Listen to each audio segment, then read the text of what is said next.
Good morning, you're welcome to News Morning here on TV3. I am Enyunam Haliga. Coming up this morning. Narcotics Control Commission arrests Ghanaian suspect in the $208 million Australian methamphetamine scandal after joint security operation.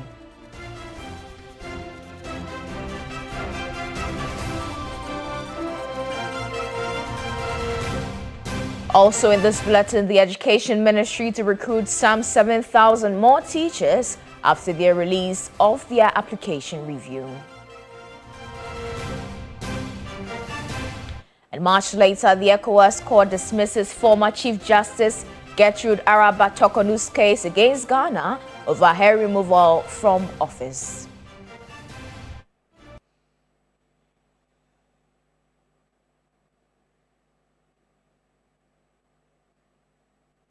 Thank you for joining us this morning. We're going to a first story now where the lead shipper, a Ghanaian national in the $208 million Australian methamphetamine scandal, has been arrested. According to the Director General of the Narcotics Control Commission, Brigadier General Maxwell Obuba Mante, the operation took 3 nights in collaboration with the Bureau of National Investigation and other security agencies. Let me inform you that I'm aware that you all know of the Australian methamphetamine saga.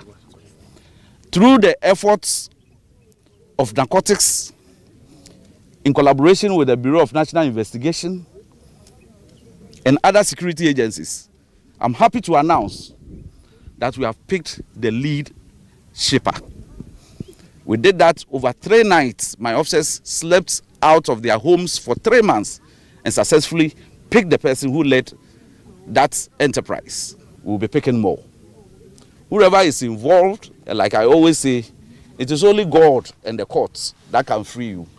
We'll get to the bottom of this enterprise and make sure that Ghana will not be declared as a narco state. It is our determination that after the World Drugs Day on Friday, we are going to go out and hunt for those whose activity or whose business is to just sell drugs to destroy our young ones. Like my deputy always says, this is just the grace period. If you know you are involved in it, I'm only advising you because we will come after you. And nobody, and I say nobody, apart from God and the courts, who can free you.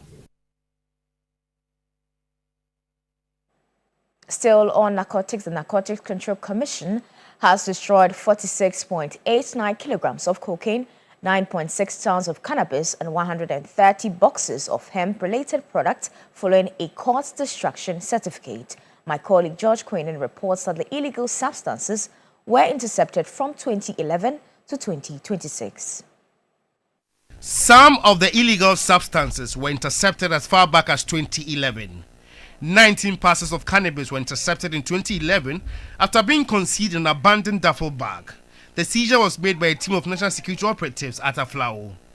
On September 18, 2014, 179 wrappers of cannabis were also intercepted by officers stationed at the airport cargo section. These substances had been concealed in branded boxes intended for export. On December 11, 2025, 171 bottles of shampoo infused with cannabis, 352 bottles of conditioner infused with cannabis, 696 tubes of toothpaste infused with cannabis, and 384 bottles of mouthwash infused with cannabis were intercepted at Adabraka. In all, the illegal substances destroyed included 9.6 tons of cannabis, 46.89 kilograms of cocaine, 2,734 bottles of cannabis-laced drinks, 130 boxes of hemp-related products, and other illicit substances. The Director General of the Narcotics Control Commission, NACOC, Brigadier General Maxwell Obuba Mante, explained that the drug trade will be made increasingly unfavorable and warned potential dealers to reconsider their involvement. Before we sought court clearance, we had officials from Ghana Standards Authority come to the commission. They inspected, weighed, and tested the products that were earmarked for destruction. After that, we listed them and sent them to the courts for approval. And when that was granted, Ghana Standards Authority came back here again to test them to be sure that the drugs were what we were authorized to destroy. They weighed them, packaged them, and ensured that what they did corresponds with what we have here. He further stated that Ghana remains resolute in denying drug traffickers and criminal networks the profit derived from illicit drug activities. We are responsible for fighting illicit drug throughout the country and across everywhere in the country. If we have, most of operations are intelligence-led. Wherever we get information, irrespective of the location, we will come there. We may be forced to break protocols and enter those places because we cannot allow just few individuals to destroy the future of this country. And so please take note.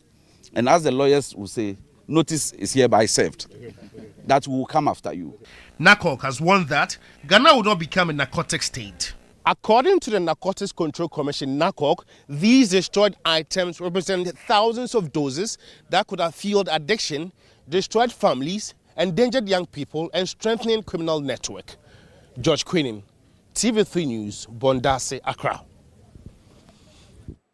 Moving on to some education-related stories, and the Ministry of Education has called for calm among teachers who have applied for recruitment. According to the ministry, by Tuesday, June 30, the review process will be completed, paving the way for the recruitment of some 7,000 teachers from the more than 40,000 applicants. My colleague Daniel Opoku has filed this report. The wait has been long, and for thousands of teachers across Ghana, it has been agonizing. 3 months ago, the Ministry of Education and the Ghana Education Service opened the portal for teacher recruitment. The response was overwhelming, with more than 40,000 teachers submitting applications, but only 7,000 will be recruited, as that is the number cleared by the Ministry of Finance.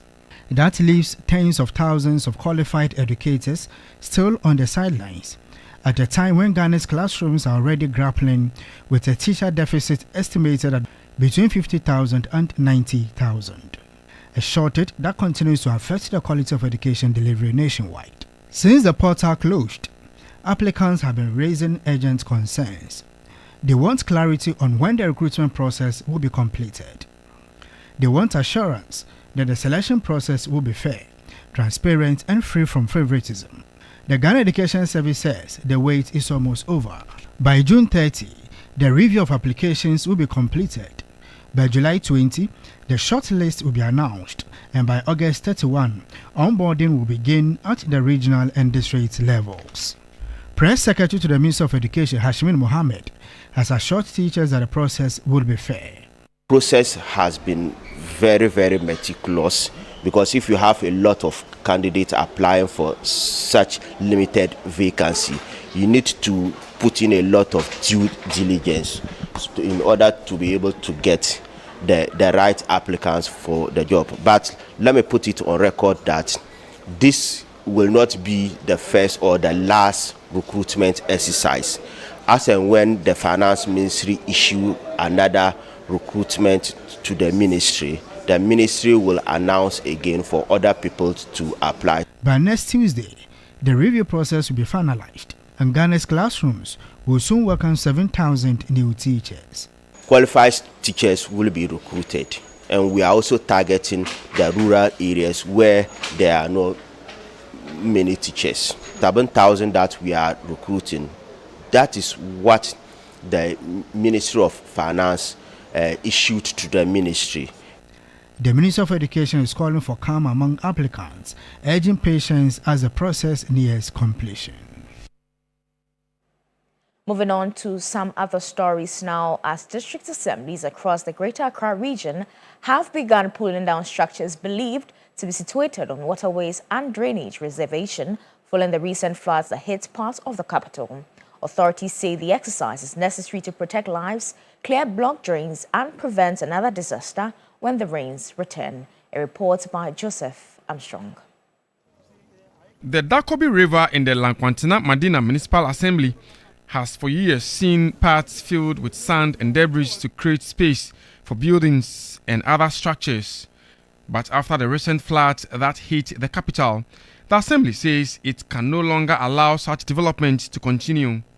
On Wednesday, June 24, the Assembly moved in to clear the area and pull down structures said to be sitting on the waterway. Among the structures demolished was a church, as well as several buildings' foundations that had been laid close to or directly within the path of the river. Officials say the encroachment had reduced the space for water to flow freely, increasing the risk of flooding whenever there is heavy rainfall. As part of the exercise, the Dakobi River was also desilted. This is to open up the channel and allow water to flow without obstruction. The Lankwantena Madina Municipal Chief Executive, Ibrahim Fila, says the demolition exercise will not end here. We are moving from here to Oyarifa, to Ghana Flag, and then gravel pits. Yes, we are going there to ensure that all those encroaching the road, waterways, will bring everything to its finality. He says many buildings identified on waterways will be pulled down as the assembly works to protect lives and property. This area is a water reserve, but because of human mentality, we choose to fill it, thinking that we can do some other work over there, forgetting the problem that it will cause the other inhabitants. But for affected persons, the demolitions comes with pain, loss, and uncertainty. Some are losing places of worship, others are losing investment they had started building. Still, authorities insist the cost of inaction will be greater if the rains return and the waterways remain blocked. The research starts by our own psyche, our own mentality. We should psych our own mind. For instance, I'll be here. Perhaps what they are doing, demolition of things, I may not be okay with it because I've spent some capital financial support in it. But it doesn't mean that because of my financial expenditure, the wrong thing should continue. Some residents have expressed concern over the ongoing demolitions. Formerly, about 8 years, I came here, there's no flood to our end.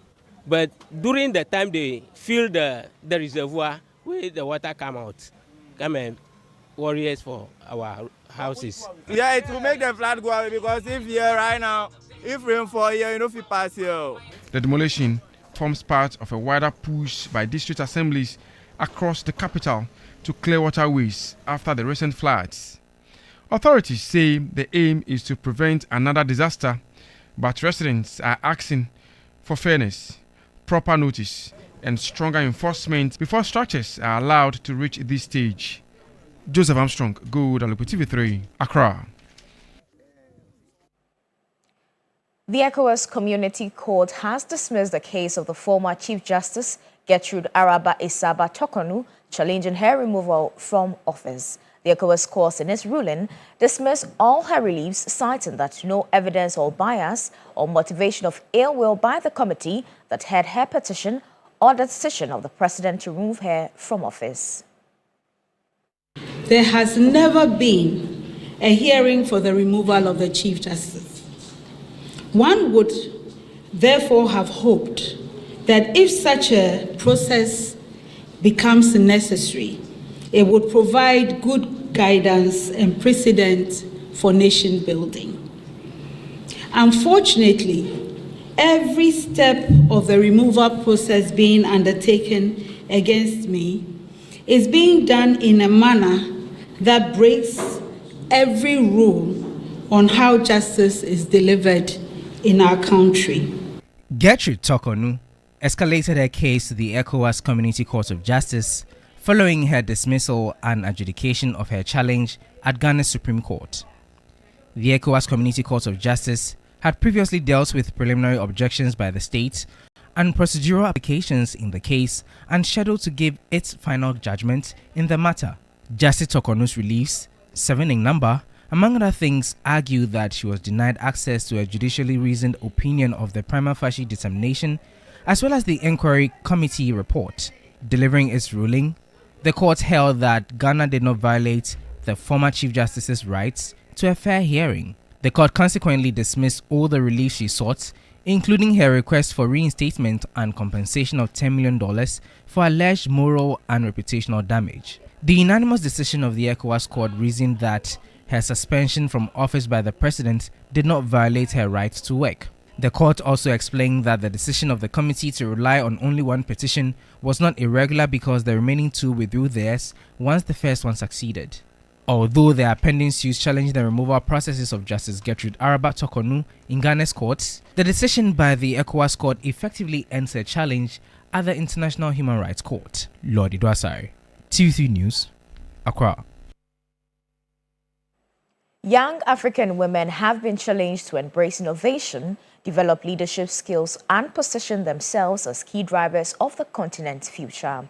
The initiative, dubbed Women Who Build, brought together female entrepreneurs, innovators, and industry leaders to share their experiences and inspire the next generation of changemakers. Female founders, innovators, creatives, and ecosystem leaders gathered in Accra for this year's edition of Women Who Build, a platform designed to connect, empower, and elevate women shaping Africa's future. The event provided an opportunity for participants to engage in candid discussions on entrepreneurship, leadership, technology, and the realities of balancing business growth with family responsibilities. Hosted by Google Ghana, the program highlighted the resilience, innovation, and impact of women who are breaking barriers and creating opportunities within their communities. Speakers encouraged young women to embrace technology, build solutions to societal challenges, and take advantage of emerging opportunities in the digital economy. We should be okay with saying, hey, I need an investor, I need capital, I need resources, versus just trying to figure it out. Oftentimes we just kind of scrape by and do what we can, but be okay taking up space and saying what you need. The discussions come at a time when Ghana is seeking to strengthen its position as a leader in artificial intelligence and digital innovation, following the launch of the country's national artificial intelligence strategy. Industry experts emphasize the need for more women to actively participate in science, technology, and entrepreneurship to help shape the continent's future. Just believe in themselves and understand that they have exactly what they need to acquire anything that they want. We are skilled, we are talented, we are multifaceted, we are all those things, and so just go for it. And that's how we end News Morning here on TV3. For more news, please check our website at 3news.com. I am Enyonam Paliga. New Day continues.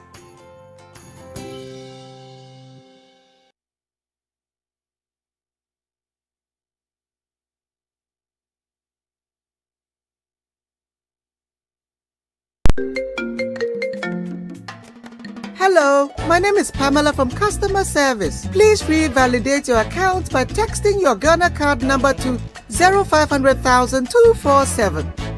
Hey, Abili, wabadim. Madam, give me the numbers behind your ATM card. I'm calling from the head office. An email was delivered across to our customers this morning.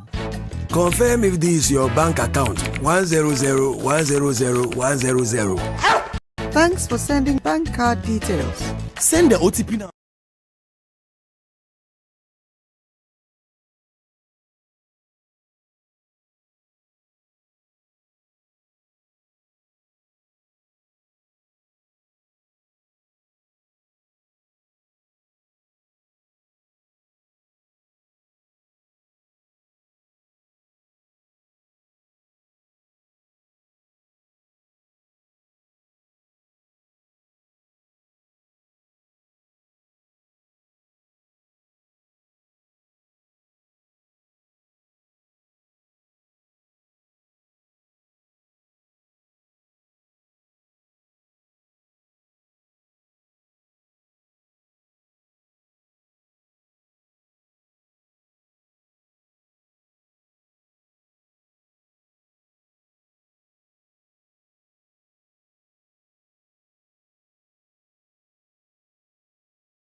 hope that you had a wonderful night. You're doing well.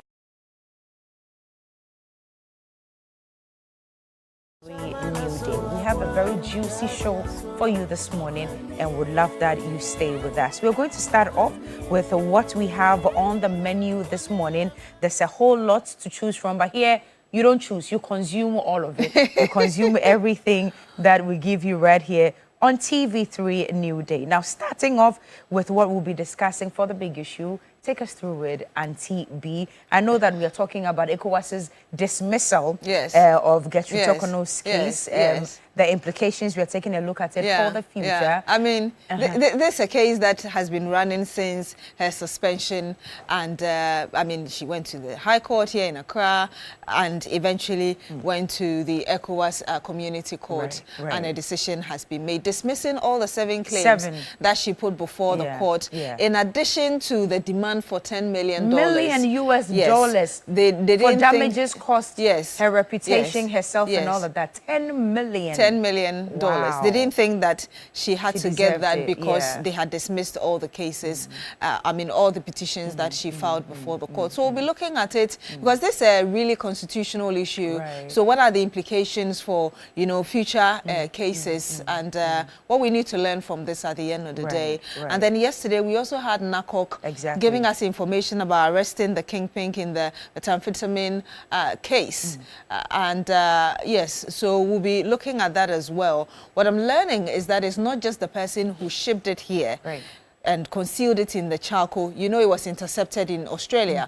The person who was supposed to receive, a 34-year-old British actress, has also been arrested and is currently facing the court. So really what this means for our systems here, because we couldn't intercept it here, it was intercepted in Australia. We'll be looking at all of that and what this means for drug use. And I think after the big issue as well, there's going to be another discussion on drug abuse with the Narcotics Control Board. It's actually a canker that must be nipped in the bud immediately. It disturbed me a lot when news came, or the fallout from the security recruitment. We remember those 6,000 people who were disqualified because of drug use and mental health issues. It disturbed me a lot. And just imagine that some way, somehow, if we did not find out about that, and some of these people made it into the security services, can you imagine what would be happening? And even the fact that these people would could potentially have arms, what that means. What that means for the country. So we'll be taking a look at that. So please stay with us. But of course, we'll be taking some sports updates as well. A lot of countries, or a number of countries, have made it to the round of 32. I think South Africa has made it as well. Brazil, I am sure, has made it. A number of games were played yesterday, and we are waiting for ours on Saturday.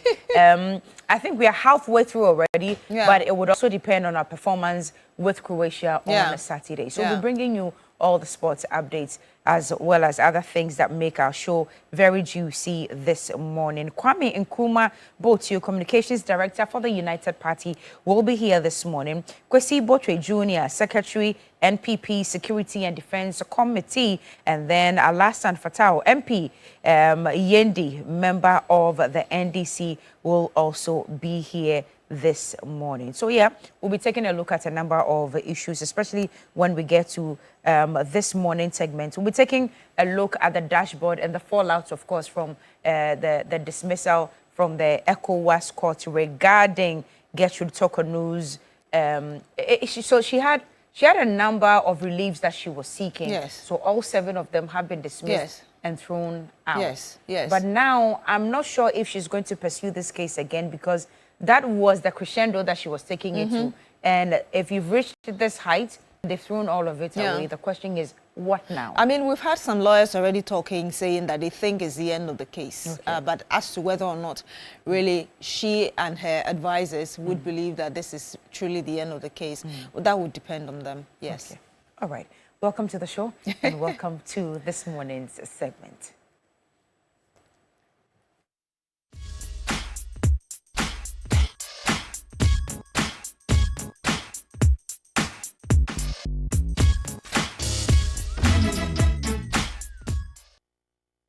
court considers that the respondent fulfilled its obligation by affording the applicant an opportunity to submit written responses to the petition, not only before the presidential determination of whether a prima facie case existed, but before her right to be heard crystallized at the hearing of the committee. Accordingly, the court finds that the respondent did not violate the applicant's right to be heard under Article 7 of the African Charter.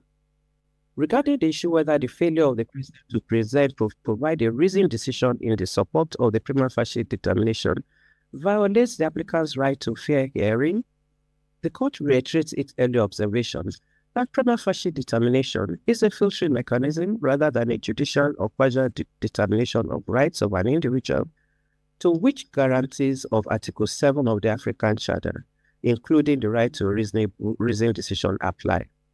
The allegation in that regard is therefore dismissed.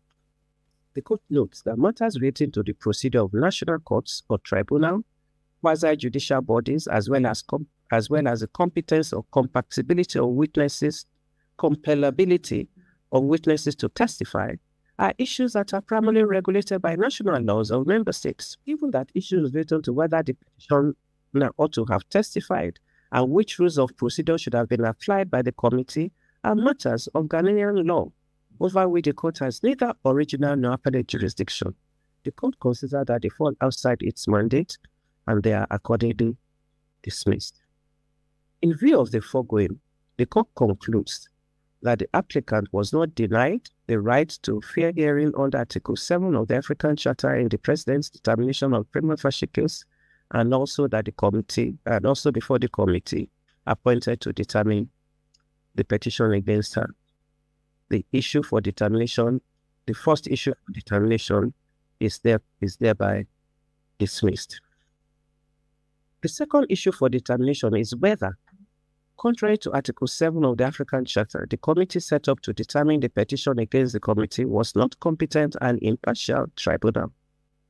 On this issue, the applicant submits that the composition of the committee inquiry was defective,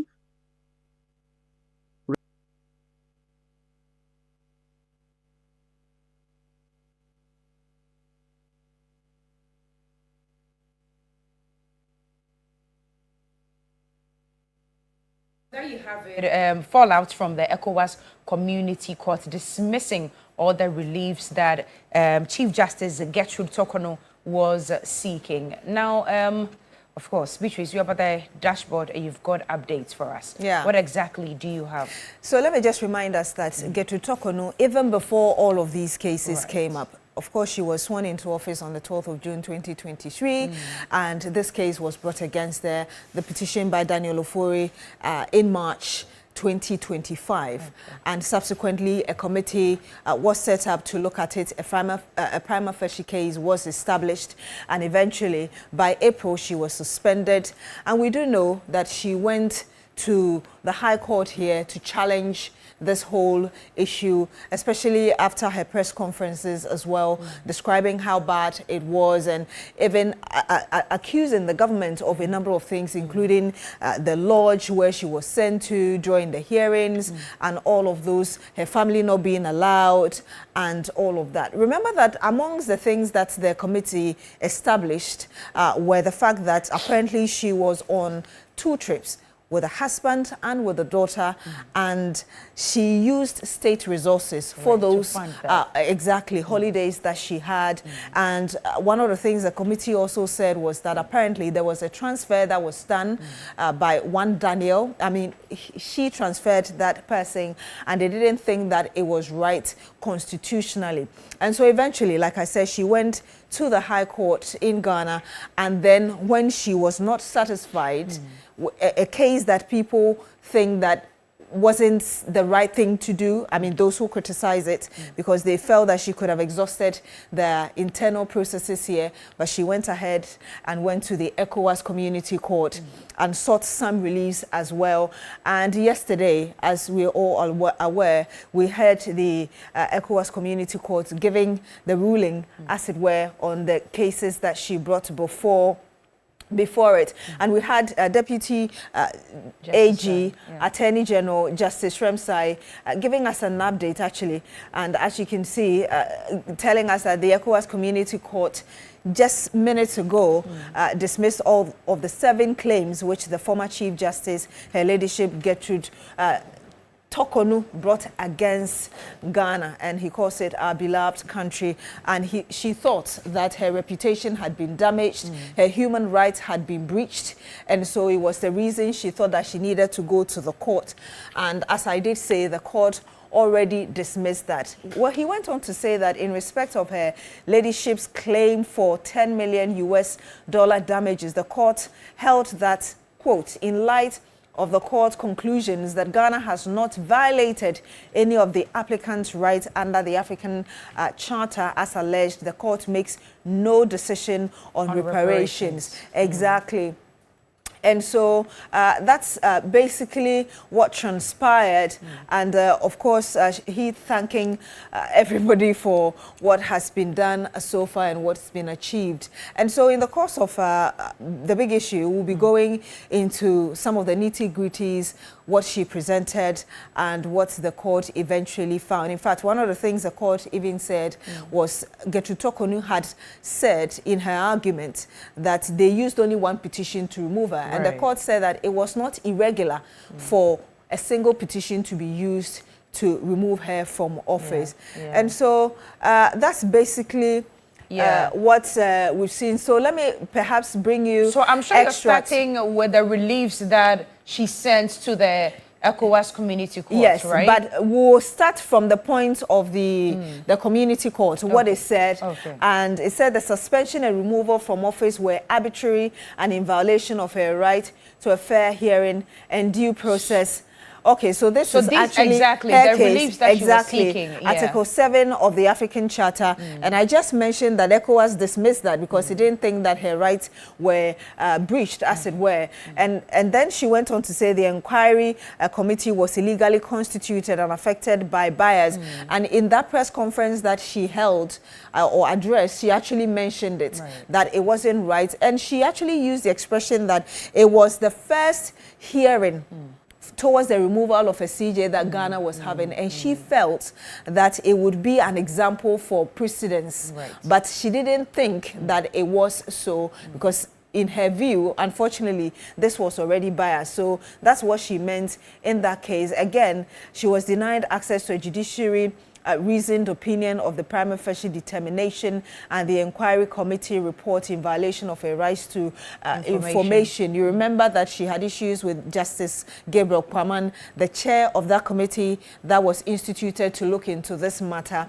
And also the process violated her right to dignity and protection from arbitrary treatment. Now, if you watched the hearing yesterday, we heard the judges saying that because she is a public official, she's supposed to subject herself to the highest scrutiny. And so they didn't think that the case, you know, being in the public domain violated her rights as such. And then the removal violated her right to work, and she cited Article 15. The court also disagreed with that, didn't think that it really breached her right. And the conduct of the respondent breached the principle of his pendants, and then compensation for 10 million for moral and reputational damages. And I just said earlier that the court also denied that. And the government of Ghana via committee fulfilled its obligations of fair hearing. So now you have gotten to the ECOWAS court's decision. So these are the decisions that came out yesterday. These are the decisions, yes. Okay. All right. And so then let's take that one. Goes on to say that the government did not violate the applicant's right to be heard under Article 7 of the African Charter. And yes, so I think the others have already said. So basically, this is what the court said. But again, I was saying earlier that already there are comments coming in indicating that perhaps this should be the final case, as it were, for her. But again, it would depend on the government and I mean, it would depend on Gertrude Tokonu and herself, her lawyers, exactly. Yesterday, we had some members of parliament, both on the side of the MPP and on the side of the NDC, giving different, views regarding this very ruling. Obviously, the MP on the side of the MPP thought that it was a disappointing ruling, as it were, but we heard the NDC also say that this case was actually dead on arrival because of some of the things that were already put in there. And so, yes, prima facie case determination did not violate fair hearing principle. It is a filtering mechanism, what the court is saying. And then ground without merit, only court in Ghana that have jurisdiction over procedural matters of quasi-judicial bodies. And so this is where the court also said that there were certain issues that were very domestic that the court as an appellant body did not have jurisdiction over. And so they didn't have to decide on that and then decline to review merit of the committee's finding due to lack of jurisdiction. And that's the point I just made. Suspension from office by president did not violate the applicant's right to work. The application was not unfairly and arbitrarily removed the applicant from office as CJ of Ghana. And the decision to focus on single petition for her removal was not irregular. That was the point I made earlier, that the court disagreed with that. And the court also rejecting arguments that bodily search, failure to have family present during hearing, and choice of venue were a violation of her right to dignity. And that was a major point Gertrude Tokonu, at the time she held her press conference, made, and talked about the abuse and even the psychological trauma she had to go through because of this very thing she said she went through. And then the court held bodily search was reasonable and proportionate, and applicant did not make an official request for committee report. Hence, the court does not find her rights were violated. And so, in conclusion, if you thought that your rights were violated, you could have also asked for the committee's report. And so, basically, that's what the ECOWAS court is telling us now. And we look forward to really what would be happening at the end of the day with that. It all depends on her. Yes. Because at the end of the day, this was the highest court she desired to take it to, and eventually took it to. And if they thrown out all the seven reliefs, I don't know what next. Yeah. But our guest will be here this morning to let us know exactly what could be the next step after this one. But your messages are already coming in. Humadosi Chope on Facebook has sent one already. Please send your messages. We'll read as many as we can this morning. And Humadosi Chope says, the ECOWAS court's decision to dismiss Tokonu's application shows that the legal system is capable of applying the law irrespective of a person's position or status. It demonstrates the importance of due process and reinforces the principle that no individual, whether powerful or ordinary, is above the law. My regards to Wanda Victor Kuto Kabila and Honorable Fred Kwesi Agbenyo, MP for the Gwan constituency. Humado Sichope, thank you for your message. Please send them. I'll read them. I'll read as many of them as I can. Anything for us? Yes, there are still more comments here, but I want us to go to Parliament because I was saying earlier that yesterday we had some members of the House talking to us, giving us their reactions regarding this very ruling. Christian Yale is our Parliamentary Affairs correspondent. He was in the House to bring us that. From the moment Gertrude Tokonu was suspended until when the 5-member Puaman Committee released its report for her removal, and even after that, the issue took a center stage in Parliament, especially from the minority side, who protested it and later filed a motion to suspend the vetting of current Chief Justice Paul Bafuboni. They argued that Parliament shouldn't have vetted Justice Bafuboni while the court cases challenging the removal of former CJ Gertrude Tokonu were pending. This did not receive favor, but they would later boycott the vetting of Justice Bafuboni, having relayed the same concerns. Today, the ECOWAS court has delivered its verdict. A minority MP from Kwabre East disagrees with the dismissal of CJ Tokonu's case. And basis the fact that this has never happened before in the history of our country. It was putting, the justice system into jeopardy. And so I was expecting a better response from ECOWAS, at least to see her case, try it and let us know that, justice is being pursued. If even the external courts did not grant the reliefs that she sought, I don't see how, internal courts here will do any justice to what she's seeking. A member of the Constitutional and Legal Affairs Committee, Fifi Bachman, is not surprised by the ruling, but holds that CJ Tokonu did not have a case from the onset. You have always maintained from the beginning of the case that Justice Tokonu had no case. It is after you have exhausted local remedies that you go to the international court. You remember that the Attorney General filed a preliminary objection which was put aside, and the court said that we are going to take over the matter. So it is done. It is finished. Meanwhile, the Minister for Gender, Children and Social Protection says government has rolled out a tax exemption for school feeding caterers to ease financial pressure on them and also enhance the delivery of the program. One of the other things that we are also we've also done, and we are hoping that it will go a long way to relieve the caterers, is to take out that tax component that is in the payment of the caterers, so that they will have a bit more relief in terms of the money they receive and then how they prepare the nutritious meals and then feed the children. So yes, there's cost implication anytime quality arises.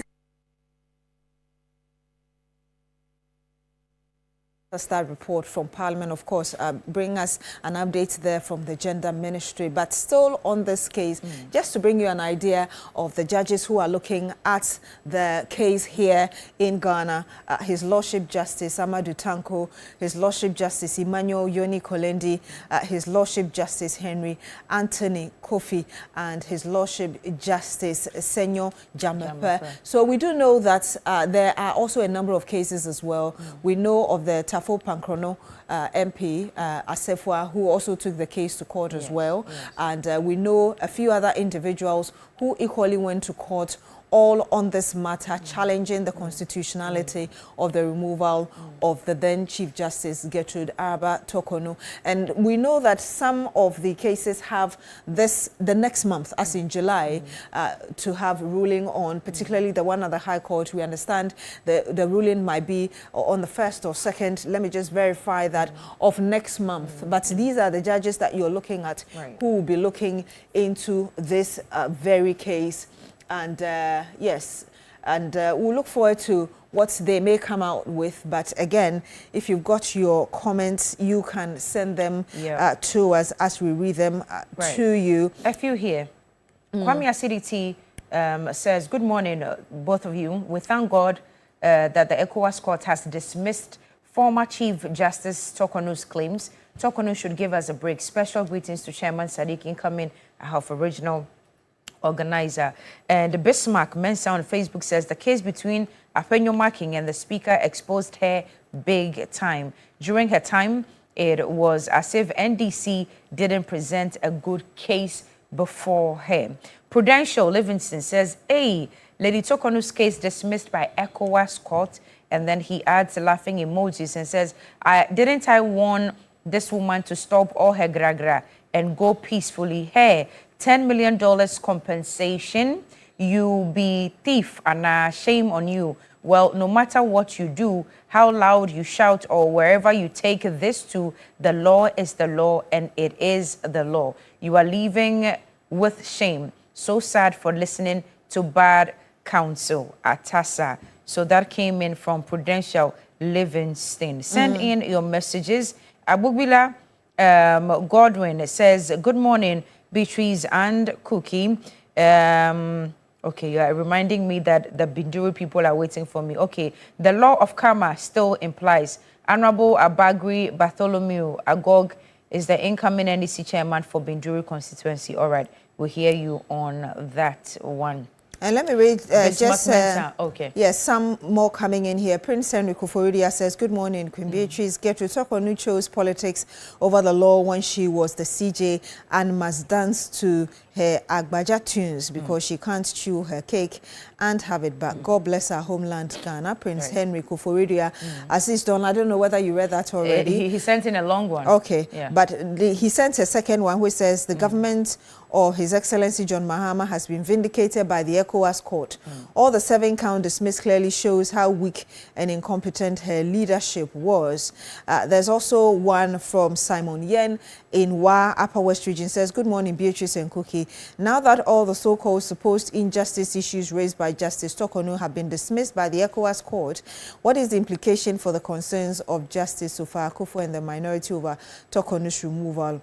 On the NACOC's move, I say well done and urge them to intensify their activities. Can you imagine the havoc on the fabrics of the society if all these substances were consumed? And say, good morning, Beatrice. This is coming from, okay, you didn't add your name, but you say, I would like to use this golden opportunity to congratulate. Okay, I'm sorry, you're not commenting on the matter being discussed. And this is coming from Chachuchi Kata Jr., Wa West constituency. Says, good morning, Cookie T and Beatrice Edu. The ECOWAS court's dismissal of the Tokonu claims, finding no rights violations, vindicate what we as the NDC have maintained all along. Due process was followed and the rule of law upheld. This judgment has cleared the name of our strategic and hard-working President John Mahama, who has consistently acted within the bounds of the law and in the best interest of Ghana. Abbas Offenso says, Madam Tokonu should simply go on and stand for the national, women's organizer of the NPP. Good morning, Beatrice and Cookie. This is coming from Evans Samba Laura. Says, good morning, Beatrice and Cookie. When I first heard about this court ruling, I thought everybody removed her from another row somewhere again. Truth is, I believe those who advised her to go there ill-advised her. Thank you for your message. Stephen Penn, also says, good morning, Beatrice and Cookie. As a layman, I advised Tokonu to accept her dismissal, but her advisors thought otherwise. Now she has yet another embarrassment at the ECOWAS court. I hope she will not go to the African court or further to The Hague. Tokonu, the law is the law. A number of you sending in your messages. Thank you for your messages. And yes, you can call in. I have some as well. Okay. We'll be moving to our second topic about the narcotics, but let me take a few messages here. Kwesi Mensah says, so Madam Tokonu wants USD 10 million to chop as the damage of what exactly? Every right person will know that the Justice Tokonu doesn't have any case from the beginning, or she didn't have a case from the beginning. I believe her next step is to see the NPP. Oh, I think you read that one, right? Okay. And Courage Kotuka says, the ECOWAS court was right to dismiss the case brought by the former Chief Justice. It is surprising that she chose to seek a ruling from the ECOWAS court instead of having faith in the very judicial system she once presided over here in Ghana. And M. Rudiger says the country is moving on smoothly. She should let us rest. Kenneth Sela Yusuf says, Cookie, good morning. I think Justice Tokonu is feeling entitled as if Ghana is her property. She should go and contest for women's organizer of the NPP. All right. I think I've read that one already. Okay, so the rest are a lot more of birthday messages. We'll get to birthdays in no time.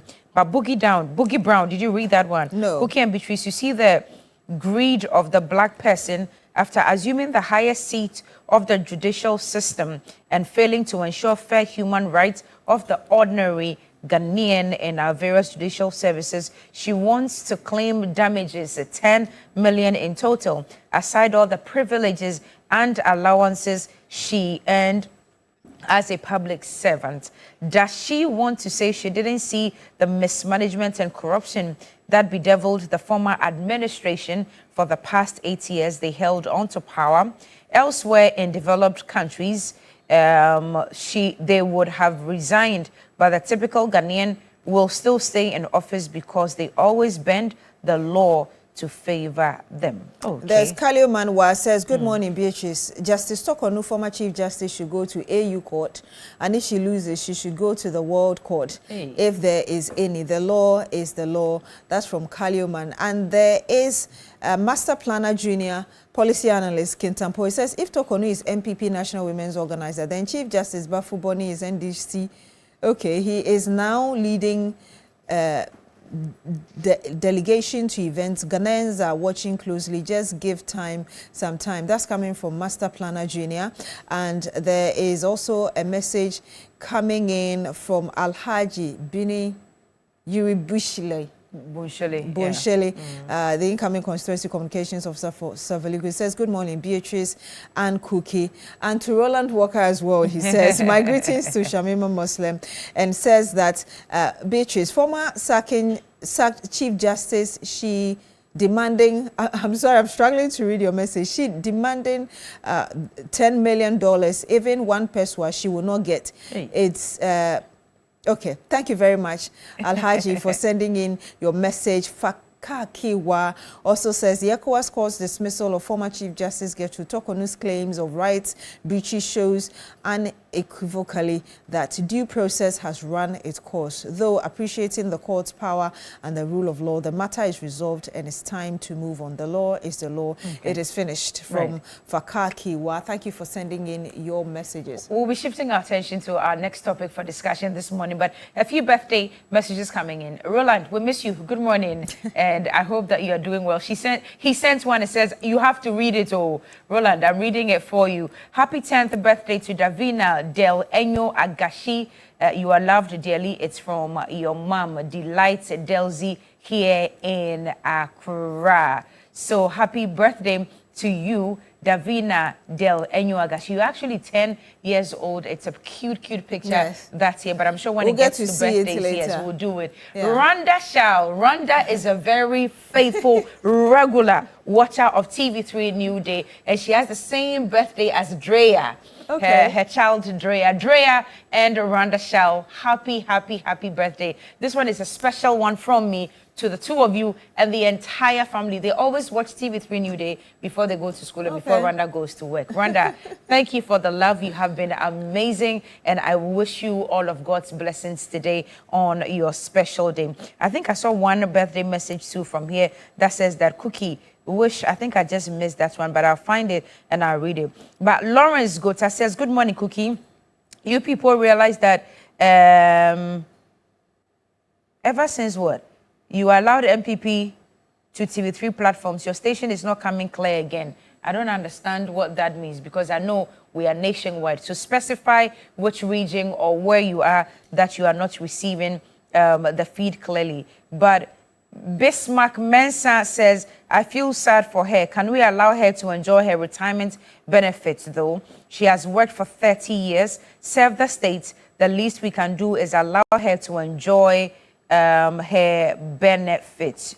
We beg the president to have mercy on her. She brought all these problems on herself. Okay. Do you have more messages? No, not yet. Okay, so I found the birthday one. Money says, Cookie T, please wish Josephine AC Pipitha a happy birthday for me. So Josephine AC, happy birthday to you. I think I read this one from Humado Sichope already. I'll look for more messages, but yes, we are talking about narcotics this morning. Yes. We saw them burning some of the substances yesterday. You want to give us updates on that one? So basically we had the NACOC, of course, together with the Ghana Standards Authority burning some items, and we had the NACOC Director General telling us how they had to get that certificate from the court and ensure that the Ghana Standards Authority was equally there, because sometimes the allegation is that when they have these substances and they burn them, people feel that they go to burn the fake ones and then keep the original ones. So they needed to have Ghana Standards Authority to certify that even before the burning, and they did that. And of course, he used that opportunity to warn all people involved in the drugs trade that NACOC and all other agencies responsible will come for them. And so they should be on standby because they are working hard to ensure they stop the drugs trade. But also coming in addition to the fact that the main or the kingpin involved in the Australia methamphetamine case has also been arrested. And I was saying earlier that we have the other side, the British national in Australia also arrested and currently facing the court. But perhaps we can watch the Director General of the Narcotics Control Commission giving us more detail about the case. More. Whoever is involved, and like I always say, it is only God and the courts that can free you. We'll get to the bottom of this enterprise and make sure that Ghana will not be declared as a narco state. It is our determination that after the World Drugs Day on Friday, we are going to go out and hunt for those whose activity or whose business is to just sell drugs to destroy our young ones. Like my deputy always says, this is just the grace period. If you know you are involved in it, I'm only advising you because we will come after you. And nobody, and I say nobody, apart from God and the courts, who can free you. Please send a message across, and I want to encourage you, the press guys gathered here, ladies and guys gathered here, to assist us send the message across. It is just not right to sell something that you know will affect the national security of this country. It will affect our young and upcoming ones, and it will destroy their health.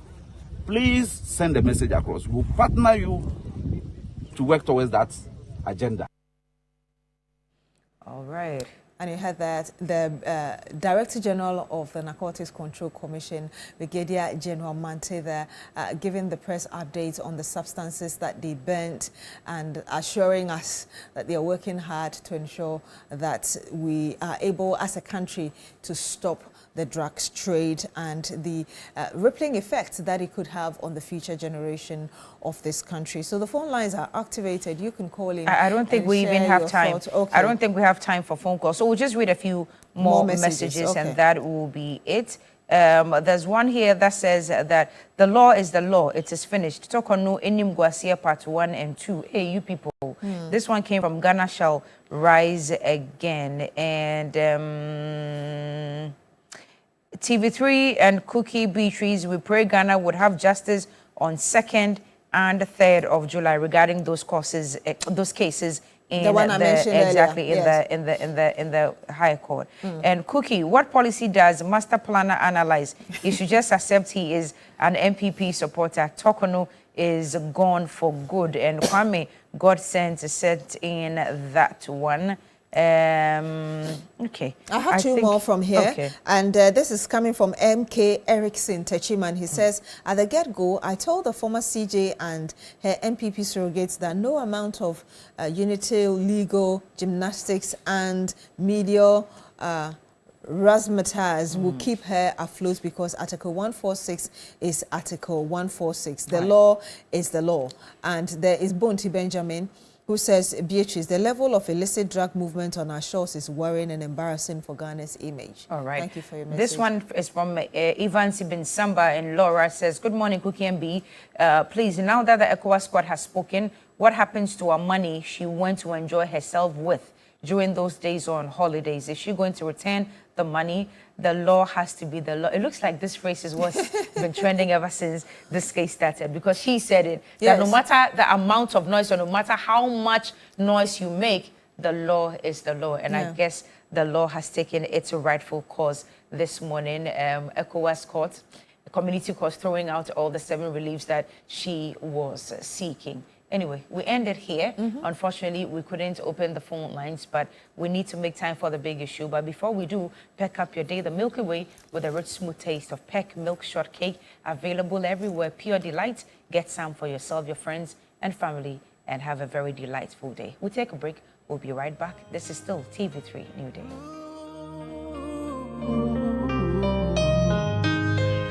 Bring it on, bring it on. You.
case, former CJ. Remember that the CJ took her case to court after she was dismissed on the 1st of September 2025 by the president. And remember that it followed a petition that was filed by one Daniel Ofori in March, and subsequently a 5-member committee chaired by Justice Gabriel Kwaman was set up to look at whether or not there was any prima facie case. And the committee came up in April indicating that it had established a prima facie case and talked about stated misbehavior, and went on to give some reasons behind the decision of the committee. And the president, per Article 146, 1 and 9, as we'll be going into, went ahead and dismissed her on the 1st of September. But of course, that was after her suspension, a suspension that she took to the High Court before even going to the ECOWAS court, whose ruling we're about to have a conversation on, and really the implications for us in terms of constitutional cases like that. So we'll be going into it. We'll also look at what came out yesterday from the Narcotics Control Commission, that apparently the lead suspect in a Ghanaian who was involved in the Australia drug deal, the methamphetamine, has been arrested. We do know that it is not just her who's been arrested as regards this case. We already know a British national was also arrested in Australia because the item, which was concealed in bags of charcoal, was intercepted in Australia, actually. And so we'll be going into that as well. But let me say I'm joined in the studio now by Mr. Kwame Nkoma Bochu. He's a private legal practitioner, lawyer. Good morning to you. It's great to have you here. Good to be here. You're still in the Black Stars celebration mood. I'm wearing it to the Bring the Cup. Thank you very much for joining us. I'm also joined in studio by the Honorable Al-Hassan Fatau. He's a member of Parliament for Yendi and, of course, member of the governing NDC as well. Good morning to you, sir. Thank you for joining us. Good morning to my co-panelists, and good morning to the good people of Yendi.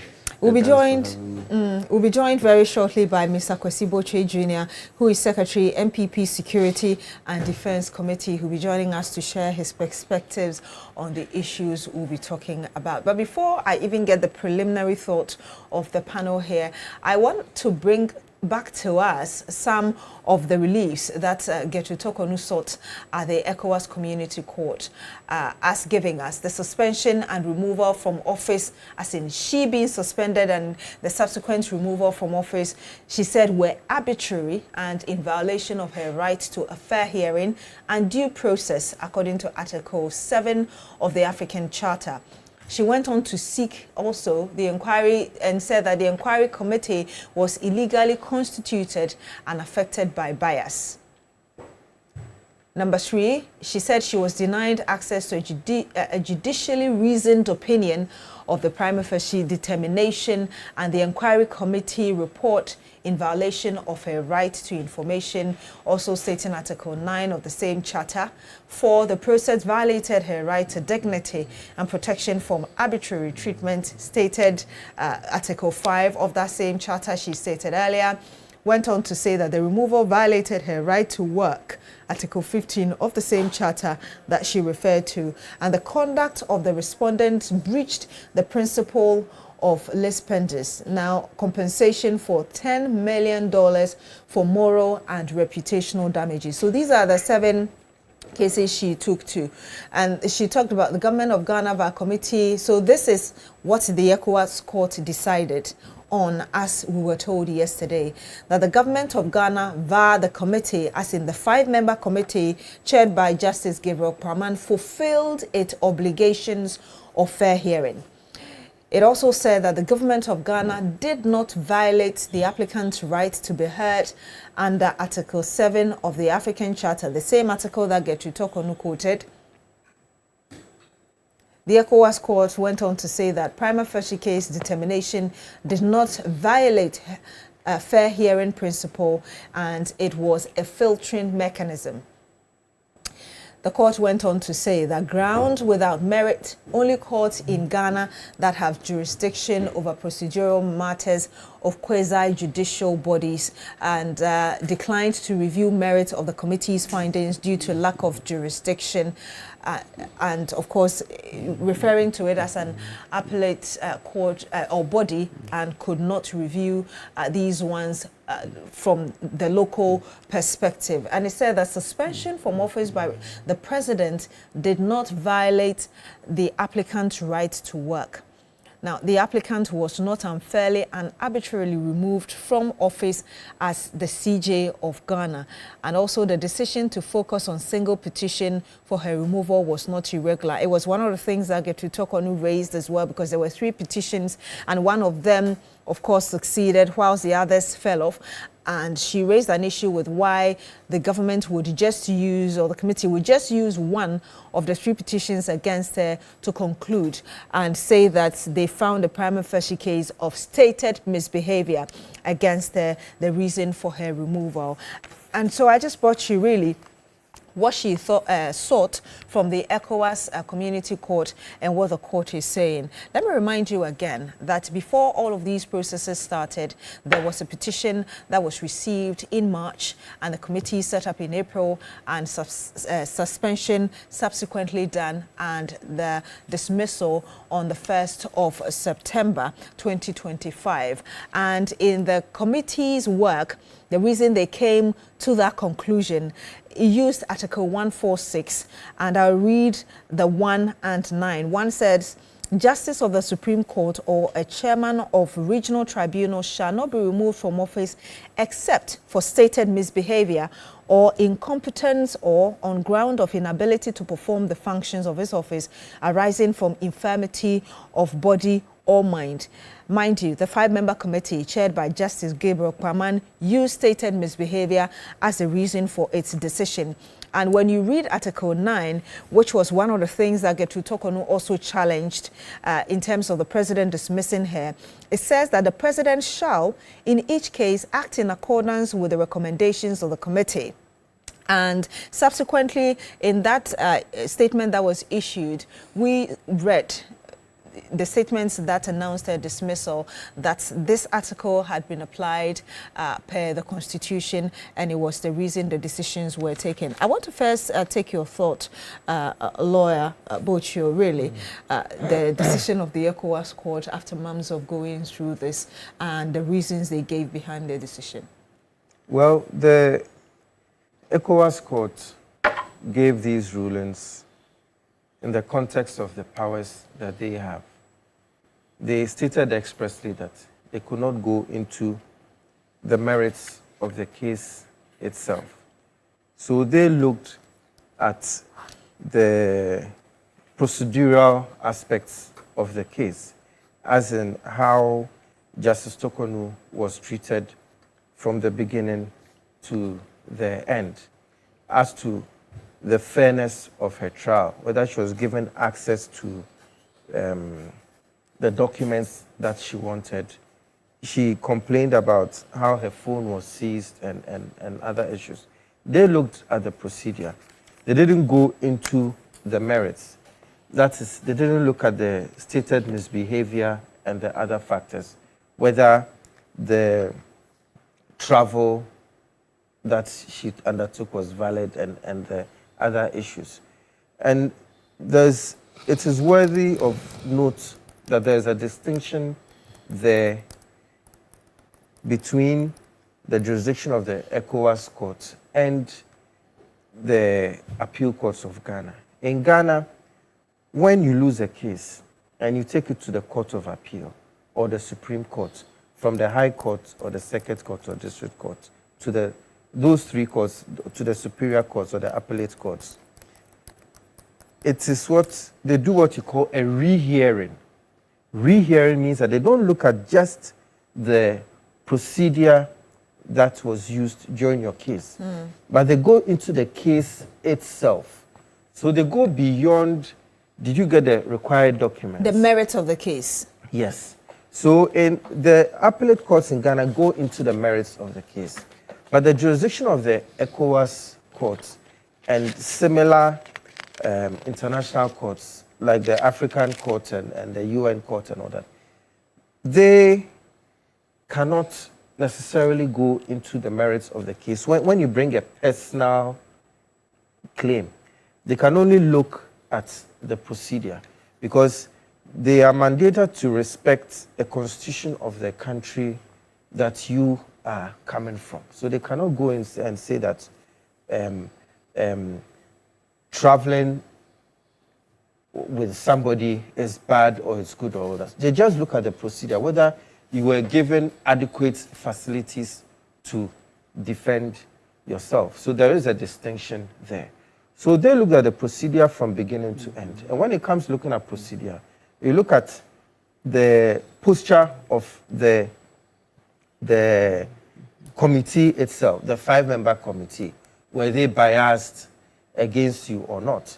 And they ruled that the 5-member committee was not biased. They ruled that the searches, the seizure of the phones was standard as will be provided to everybody. They ruled that Justice Tokunu is no longer a member of the Supreme Court, Court of Appeal, and the High Court. Because as a Chief Justice, you are a member of all those courts. So they ruled that once you are removed as Chief Justice, you are not a member. It also removes you as a justice of even the Supreme Court panel. Yes, exactly. So I would say that they looked at the secondary matters concerning the case and not the primary matters. They expressly refused to go into the primary matters because they believe that that is within the constitution of the country and they cannot attack it. However, on these 7 procedural grounds, they did rule against her. And I suppose it brings closure to the debate about Article 146. It also brings closure to the remit or the boundaries of the ECOWAS court. I'm sure maybe similar cases may have gone there, but I don't think those cases were as high profile as this. And this will serve as a precedent to guide all of us. Looking at the jurisdictional restrictions, as it were, of the ECOWAS court, would you side then with those who feel that perhaps it was dead on arrival already because this was a court that couldn't go into the local merits of the case? I don't think so, because, you know, in Ghana, or in the common law jurisdictions, it is said that procedure is a handmaid and not a mistress. So that means that procedure is not, let's say, is not as weighty as the merits itself. However, procedure is still very, very important. There are some aspects of procedure that go to the root of a case. For example, you are summoned to court, but you are not served with the writ or you are not served with the summons. It's a procedural anomaly. So you don't know what you are answering to. So I think it is a good thing that she took it there.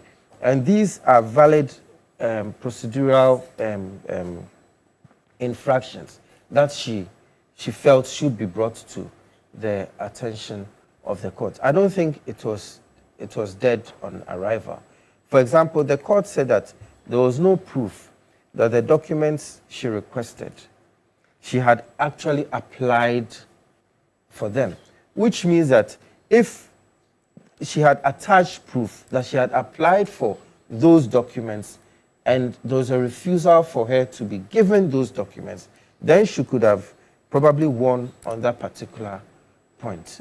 So more or less, a procedural, let's say, a procedural shortfall on behalf of her legal team led to that claim being dismissed, which means that all it took was maybe attaching a letter with the judicial service stamp and signature showing that they had received a letter from her requesting those documents, but she did not receive it. We are yet to see the full ruling of the court, but would you say that perhaps it's because she might not have submitted enough evidence, the reason she's received the results or the ruling that we're talking about now? Okay, admittedly, I have not seen the evidence, and I am familiar with members of her legal team, and I think they are very competent people. However, in the legal work, it's you don't always get it right. There are times when you concentrate a lot on what you feel are your strongest points, and you may not give enough attention to your weakest points. However, there are many times where it is your weakest point that will win the case. So I'm sure they submitted a lot of evidence, but probably felt that this particular point was not as strong as the other points. So they may not have given enough attention to that. Honorable Fatao, what's your initial reaction to this by the court? Well, thanks so much, and then good morning once again. Well, my initial remarks will be that, thank God, the processes locally have been vindicated. Because when we had these processes leading to the results we had, we heard and saw all manner of comments from the opposition MPP, from the minority leadership in parliament, all chastising the processes and calling it a travesty of justice. So it was good that her ladyship took the matter to a higher court. And the panel there, that panel was not constituted by President John Dramani Mahama. And so I would struggle to see how someone can read anything into it. So it means that, and you see the court was very specific on all 7 charges, on all 7 reliefs that were sought. The court on each and every one of them dismissed it. Which means that clearly what may have been done locally here was not in violation of anything. And you see, the ECOWAS court, usually they don't go into even interpretation of our laws, especially our constitution. And whatever the president did, whatever was done by the Council of State, whatever was done by the panel that was constituted, the ECOWAS court has come to the conclusion that everything was done as per the law. And so, having had this, it just goes to vindicate the entire process, and that the president was, after all, not on a witch hunting spree. You remember it was the same president who, when a petition was filed for the removal of the current electoral commissioner and even the OSP, plus the deputies, he submitted it to the same processes and came back to us with a finding that no prima facie case had been established against the electoral commissioner, her deputies, and even the OSP. And so it should tell you that the president does not intend to meddle in these things. He would go as the constitution dictates. And that exactly was what he did. And so the outcome seeks to vindicate everybody. And so those who were of the opinion that things may have been skewed against her leadership, they should begin to be bearing their heads in shame, because this court could have come to these conclusions in another way or form, because they said that even her right to fair hearing, they couldn't establish it. But how can you come to us, calling us to look into whether your right to fair hearing was breached or not? Meanwhile, at the same place that you went to have your matter heard, you called 12 witnesses, some of whom were even experts. So, were you asking for more than that and you were only reduced to 12? What is that are you talking about? In fact, for the first time, the president was not even mandated. My colleague, counsel here will tell you. When we are establishing prima facie cases, especially even in our, you even followed during this man's trial, Untumi. Sometimes, mostly during prima facie establishment, usually you don't even have, if you like, in that case, let me call it the accused. You don't even have the accused side of the case being heard at the time of the establishment of the prima facie. That is why when the prosecution finishes its case, the first thing usually the accused's lawyer does is to file for submission of no case. And what does it seek to do? Is to say that the prosecution's case does not establish a prima facie case deserving of an answer from the accused. Is that not it, Counsel? Now, once at that time, remember the accused side of the story will not have been heard because he hasn't even opened his case. So it is all in establishing prima facie. That is why in the court ruling, the court has said that prima facie establishment is usually a filtering stage. That's what the court said. That's what the court said. It's a filtering mechanism.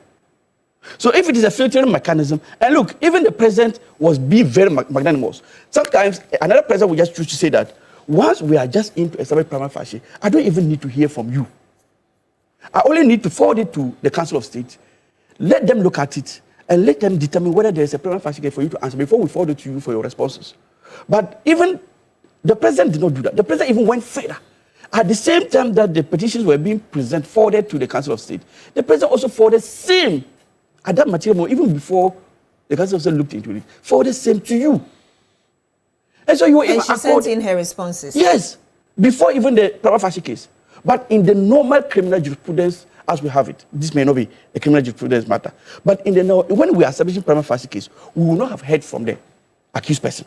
It is only when we establish that there is a prima facie case that the judge will now call on the accused person to open his or her defense. Earlier, you mentioned that this case has vindicated the local processes that were established. Exactly. Those who disagree with it say that, for instance, President Mahama, before the 2024 presidential election, had persistently criticized the judiciary, asked for self-cleansing, extensive reforms within Ghana's judiciary because of how things were going.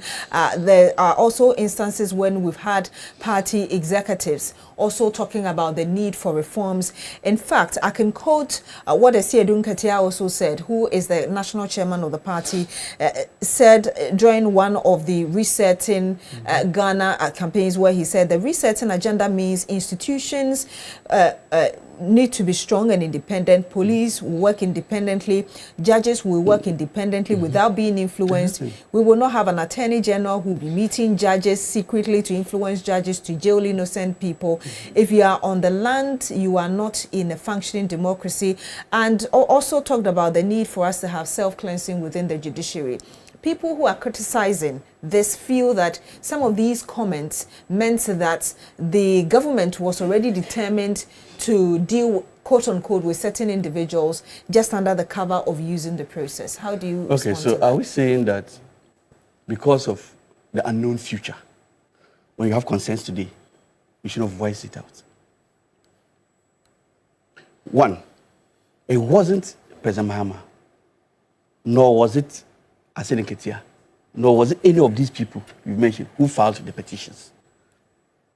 And the president, per our laws, once the petition is filed, he doesn't have an option. He has to trigger the process under Article 146. Now, in any case, assuming without admitting that these things were said and these things are the basis for this action. So what do you talk about in respect of the Electoral Commissioner? Because these same people criticize the Electoral Commissioner in the run-up to the elections. Esiedun Ketia criticized the Electoral Commissioner. His Excellency the President criticized the processes of the conduct of the elections. Yet, when a petition was brought for the removal of the Electoral Commissioner and her deputies, he took it through the processes and came back with a different verdict. So, how do you even compare these two things? So, I should tell you that if what was forwarded to the Council of State had come back with a position that there was no prima facie case, and if the recommendation from the committee that was set up to determine the matter, if the recommendations had come back with a different verdict, trust me, His Excellency the President that we all know would have gone ahead to say exactly what those recommendations are. He would not have tampered with anything. And so, to the extent that those same criticisms were targeted at even the Electoral Commission, because there were wrongs that were going on. And some of these wrongs are palpable. Which is why, when even at the ECOWAS court,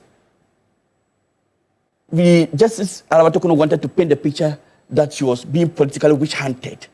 It was shot down because, you see, if you look at the evidence that was presented, which point to the stated misbehavior, some of them, you can only come to one conclusion.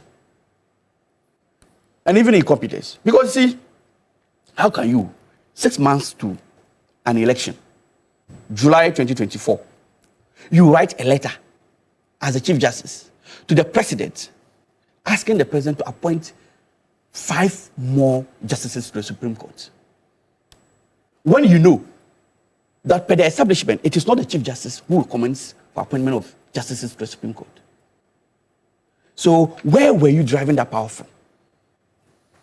That amounts to incompetence. And this was not the making of NDC. This was not Asedi Nketiah's making. Neither was it the President's making. You brought this upon yourself. You understand? And look at how cases were being listed for hearing during her time, especially from 2022, 2023, 2024. You had cases that were there for years that were never listed. And you had cases that were filed by 12 noon. And before close of day, judges were empaneled and the case was heard. So, even the Article 296. You're referring to the 4 MPs case? Exactly. Even Article 296 and Article 22 of the Constitution will tell you that when you are given discretionary power, listing of cases, empaneling justice and those, they are all your administrative powers. When you are given those powers, you should conduct yourself in a manner that will not seem to be capricious. Or you understand? But if you look at all the allegations that were leveled, the committee could not have come to any other conclusion. And so I would laugh at any attempt to see this as a manifestation of what had been said prior to the 2024 election, because same things were said about the Electoral Commissioner and her deputies, but yet no prima facie case was established. So just to clarify, I wasn't saying that what happened at the ECOWAS court is a manifestation of what had happened prior. Based on the pronouncement. I was just saying those who are interpreting what is happening and not necessarily as what has happened. But let's look at the way forward. What could be the implications for such constitutional cases? Because earlier you were saying that this should serve as precedence. Moving forward, what do you foresee?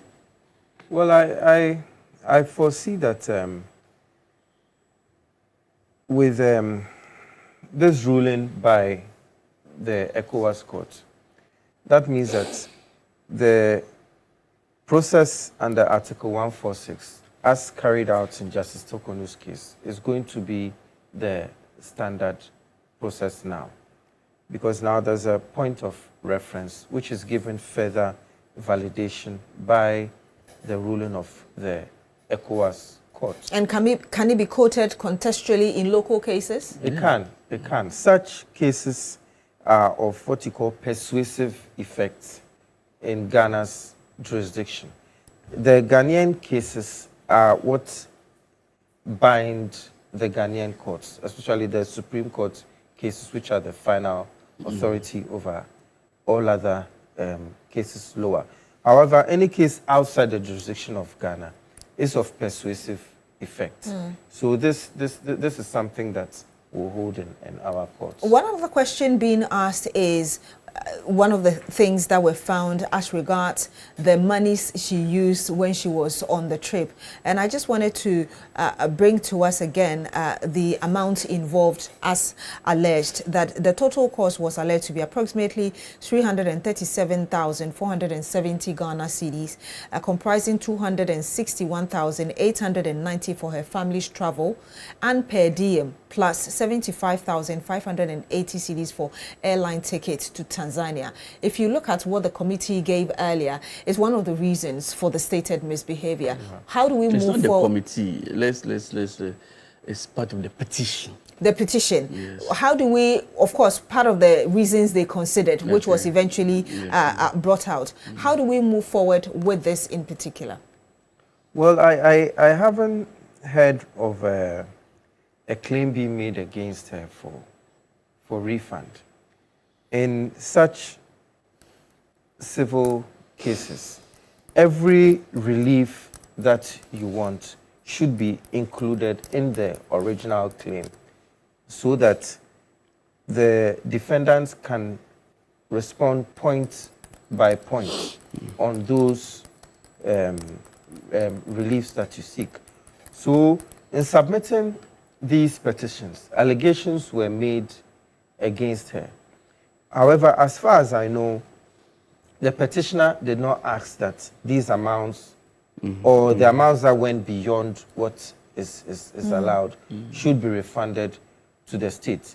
Neither did the committee, because you know a judicial body can go beyond the relief submitted and add any other reliefs that they feel, or in legal terms, that they deem fit.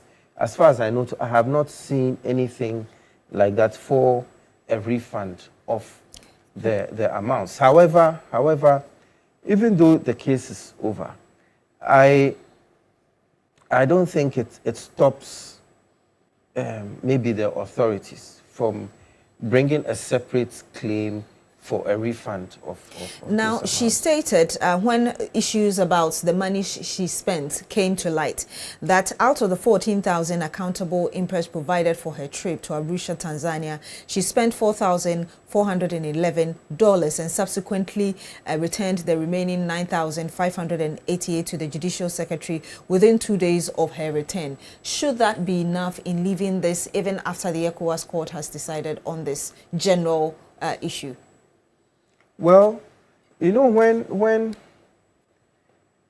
regarding that particular issue, I would admit that I don't have enough information on it. However, I would say that when you commit an infraction, even after refunding whatever you are claimed to have misappropriated, it does not automatically cancel the claim that has been brought against you. You can still be penalized for the attempt to misappropriate or even misappropriating and refunding. So the refund does not make a difference. It will still come with its penalties. Yes. Let me get your thoughts on moving forward, because already yesterday we got some reactions from the floor of Parliament yesterday, and of course we heard the NDC MP talk about the fact that this was dead on arrival. Lawyer Bocho doesn't agree that indeed the case was dead on arrival, but the MPP, so that was the Kwabre East Member of Parliament Akwesi Jemfi Onyine Champon speaking earlier, but the minority thinks that the ECOWAS court perhaps could have looked more into this case and provided better responses just for future references. How do you react to that immediate reaction he has from to the furnish minority? us with further and better particulars, because this court sat on a case that was brought about, or that was brought by Justice Harabatokun. They sat on it and they looked at all the nuances of that case and came back with their verdict. I do not think there was not even a single relief sought that was not addressed. You understand? And they look at the entirety of the petitioner's case and that for the respondent and came to this conclusion. And so if the conclusion does not go in your favor, it does not lie in your mouth to say that they didn't look at the entirety of it or they should have looked at it in this way. But be that as it may, we didn't expect anything different from the MPP. You would want them, you know that obviously they want to poo-poo it just as they poo-pooed the committee's work. The committee that was composed locally by His Excellency. But at the end, there has to be an end to some of these things. And I don't see this matter traveling beyond this level. In regards to the money you are talking about, sometimes the issue is not so much about the amount involved. And I don't think, like he said, there is any request for a refund in this instance. It's just to point out the indiscretion on the part of the Chief Justice, regardless of whether there was a refund or not. That act itself is seen to have been in violation of the ethics that he was supposed to safeguard. And so clearly the matter is deemed closed, even though there's still a matter pending at the High Court in relation to this whole issue. Yes. I think that has to do with the warrant for her removal. It's being challenged. It's a judicial review application that is currently pending before the High Court. So that's the only thing pending in respect of this matter. Otherwise, I think the case is closed. It's unfortunate that she's found herself in this situation. But at the end of the day, she made us understand that the law is the law. The law is the law, you say. Let me acknowledge the presence of Mr. Kwesi Botry Jr., Secretary, NPP Security and Defense Committee. Good morning to you, sir. Thank you for joining us. But I want to ask you one more question before I come to lawyer, and then I'll get your preliminary thoughts, Mr. Botry. When this case came up, there were a number of people who started speaking against this whole procedure as spelled out in Article 146. And one of the people who spoke openly was even the former Chief Justice of Akufo, who, until she resigned recently, was even a member of the Council of State. Yes, the ECOWAS court has decided on this case, and the understanding I'm getting from the panel is that it should bring an end to it. But should we go into that conversation about the need to reconsider the processes when it comes to the removal of the Chief Justice? Obviously, I think it's a major concern that has come up. Even if you look at the Constitutional Review Committees, one of their recommendations is in respect of this particular process. People feel that it's too opaque and that we shouldn't leave everything entirely in that darkness. You understand? The process should be a bit more open, and that there shouldn't be too much powers put in the hands of the president, or if you like, the Council of State, to act as per the current position of the law. And so we'll have to go back and look at what the recommendations are in the Constitution Review Committee report that was issued. And then I think in all, they are all trying to address this because it's a major concern. If you look at the process, you send it to Chief Justice, you receive it, send it to Chief Justice, to the Council of State send their findings of prima facie and all those. It appears as though for anybody who is not satisfied with the process or anybody who is a victim of that process can easily raise some of these issues. They may not be legal, they may not have force in law or in the courts, but there are things that can prick anybody's mind to want to ask of some of these processes. And so if as a society we want to change the law and look at the processes once again as per the recommendation by the Constitutional Review Committee, I think it's up to us. Let me just bring you two of the points the CRC made. Okay. It said that it actually highlighted the current framework and said it's overly centralized and potentially unfair, and went on to say that it gives the executive arm too much power and leverage over the judiciary, and also said that the constitutional ambiguities regarding whether removing a CJ strips them of their role as a Supreme Court justice entirely. And we know that the president made us aware that there will be a team that would look at the recommendations and look at which we should implement. But lawyer, what's your thought on this very argument about what we need to look at moving forward with Article 146 before I get the thoughts of Mr. Botry? I think I agree with Honorable that it should be more transparent.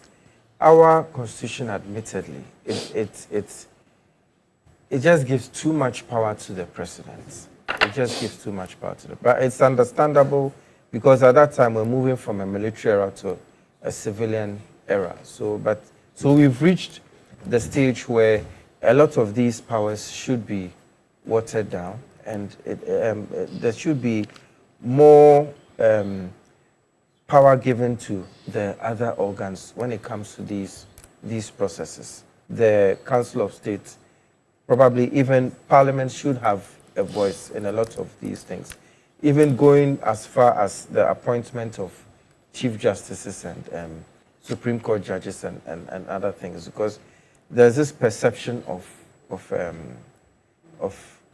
bias. Anytime a judge is given a ruling because he was appointed by this person or that person. So I think the appointing powers of the president should be looked at, and some of these things should be rather delegated to other organs of government to take care of. Thank you. Mr. Botry, I want to get your thoughts on the ECOWAS court's decision. The argument from those who criticize the case being taken to the court already is that this justifies that every process that was taken or she was taken through wasn't wrong as she claimed. Good morning to you. Good morning to Honorable. Good morning to Council. Good morning to our cherished viewers. I think that in order to appreciate this matter properly, it has to be situated in two important perspectives. The first perspective being the legal perspective, and the second perspective being the political perspective. I'll start with the legal perspective of the whole matter. So Madam Gertrude Tokono, Justice Gertrude Tokono, filed an action before the ECOWAS court to seek certain human rights claims. The action before the ECOWAS court was not to determine the constitutionality or otherwise of her removal, was not to justify her removal. The action before the ECOWAS court was to claim the fact that her fundamental human rights to dignity, her fundamental rights to fair trial, and other stipulated rights under the African Charter and recognized international laws have been infringed upon or have been breached. And so she sought the jurisdiction of the ECOWAS court to deal with these human rights matters. And so the conversation as to the fact that the decision of the ECOWAS court validates or justifies the removal of the CJ, in my humble opinion, I do not think that it is right for anybody to allude to that fact. You can say that the ECOWAS court has vindicated the fact that her rights were not breached, but to say that the ECOWAS court has vindicated the internal processes, I do not think that, because in any case, the ECOWAS court, largely, we know that Ghana is a sovereign nation. The ECOWAS court does not have the legal mandate or jurisdiction to determine any matter that happens in this country, to determine the constitutionality of any matter that happens in this country. That doesn't lie within the jurisdiction of the ECOWAS court. But aside from the human rights aspect, the ECOWAS court also talked about the procedure, because Madam Tokonu said that even the committee was not constituted properly, she didn't have fair hearing, among others. And yes, the ECOWAS talked about the procedures. The court said that the procedure was fair. It talked about a single petition being used to remove her, saying that it wasn't irregular and all of those. That's the same it thing did I'm saying. comment on it. We are talking about the same thing. I'm talking about the constitutionality of the process. Let's not forget some, legal persons have raised concerns regarding the constitutional process. That was not the matter before the ECOWAS court. So, respectfully, let's stick to the facts. Now, Madam Gertrude Tokono also invoked the jurisdiction of the ECOWAS court because the domestic courts have, about 3 or 2 occasions, did not entertain her matter in the domestic court, and so she thought it was wise that she seeks the intervention of the ECOWAS court. When she filed the action before the ECOWAS court, the Attorney General sought to throw out the matter under the guise of the ECOWAS court not having jurisdiction to even hear or entertain the matter.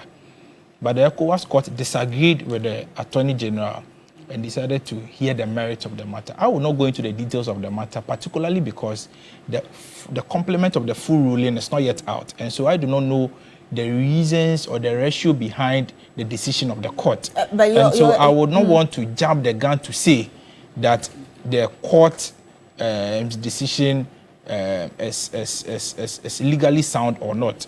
But I'll wait, and then when I have the full complement of the ruling, then we can have a proper conversation about this matter. If I get you correctly, are you saying that the local system or court did not entertain her case? I'm saying that she was thrown out of the local court about 2 times, and that is a fact. But before she went to ECOWAS court, the argument was that she was supposed to have exhausted all her processes, and I'm saying that before she went was she thrown out of the local court?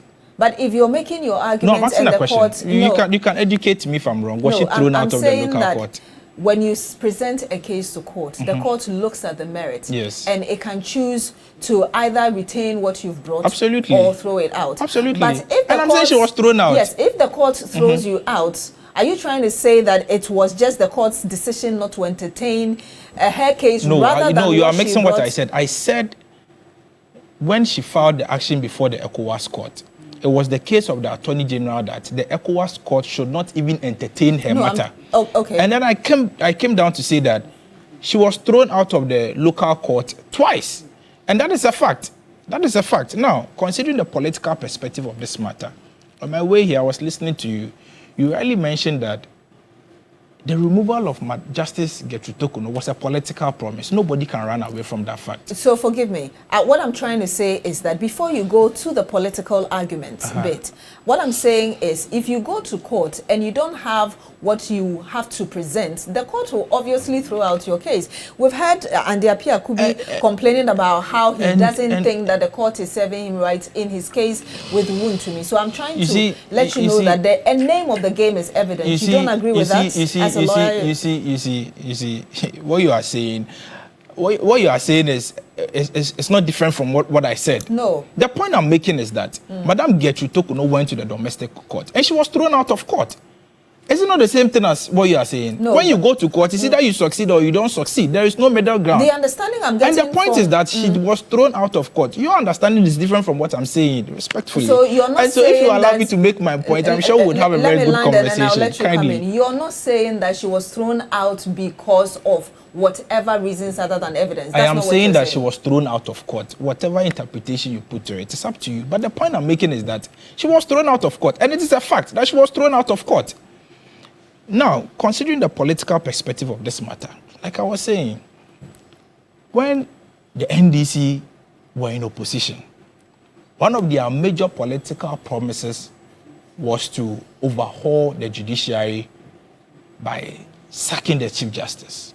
I don't remember any right NDC from the person outset, saying they were going to sack a Mustafa CJ. Bande, their Deputy General Secretary, said that you can cross-check. Right from the outset. Where did he say that? Why? Right from the... In fact, I think he even said it on this very platform. Right from the outset, it was their campaign promise that Madam Gertrude Tokuno was not fit to be a Chief Justice because they perceived that she was aligned to the New Patriotic Party. They went on to tag her as Osonomame, tag her as the women's organizer of the NDC. Clearly, even the physical posturing of the then candidate of the NDC against Madame Tokuno was actually glaring. And so it was a political promise which was well orchestrated and executed when they want power. Nobody can run away from that fact. And you see, I am very saddened. I am very saddened about why did she go to the ECOWAS court? I'm asking you, the ECOWAS court has ruled. Why did Madame Gertrude Tokuno go to the ECOWAS court? Please answer my question. I'm saying if she wasn't suspended, would she have gone to the ECOWAS court? If she wasn't suspended, would she have gone to the ECOWAS court? And so it was politically calculated and executed. Now, I am very saddened by all that is happening to Madame Tokuno. And I am sad for one good measure that today it is Madame Gertrude Tokuno. Tomorrow it may be somebody else. You see, politicians, I have always maintained that politicians can do our politics. Let us be very careful not to introduce the judiciary into our politics. Let us be very careful not to target the judiciary in the course of our politics. Because the very moment we do that, we are trying to undermine the constitutional supremacy that we all enjoy in this country and the democracy that we enjoy in this country. Granted, without admitting that Madame Tokuno was removed through the constitutional process, there are times where governments engage in what is described as constitutional terrorism by manipulating provisions of the constitution to suit a certain political agenda. And that is constitutional terrorism, and that is what we witnessed with the removal of Madame Gertrude Tokuno. Nobody can convince me that Madame Gertrude Tokuno's removal was grounded in law and not politics. Everything about her removal was grounded in politics. It was simply politics and nothing else. But for politics, she wouldn't have been removed. How do you remove a whole Chief Justice of the realm under such flimsy allegations? Flimsy allegations. Terrible allegations. How do you remove such a chief justice under such, you know, and right from the outset, right from day one, Madame Gertrude Tokuno was of the position that she wasn't even allowed to cross-examine these people. On my way here, I heard Honorable allude to the fact that even in our criminal jurisprudence, when a prima facie matter will be determined before you be allowed to open your defense. before a prima facie is determined in our criminal jurisprudence, the accused person is allowed to cross-examine the witnesses of the prosecution. And the Supreme Court has held in a number of cases that the cross-examination process is to enable the accused persons put their case across even before they open their defense. But in such a process, in such an important process of removing the CJ, if the CJ is not afforded the opportunity to cross-examine his accusers, then what kind of theater are we witnessing? Is that what is spelled out when it comes to the removal of a CJ in Article 146? No, I think that, you see, you gladly recognize or appreciate the fact that Article 146 in its entirety is not exhaustive when it comes to the removal of the CJ, because it gives the committee a lot of powers.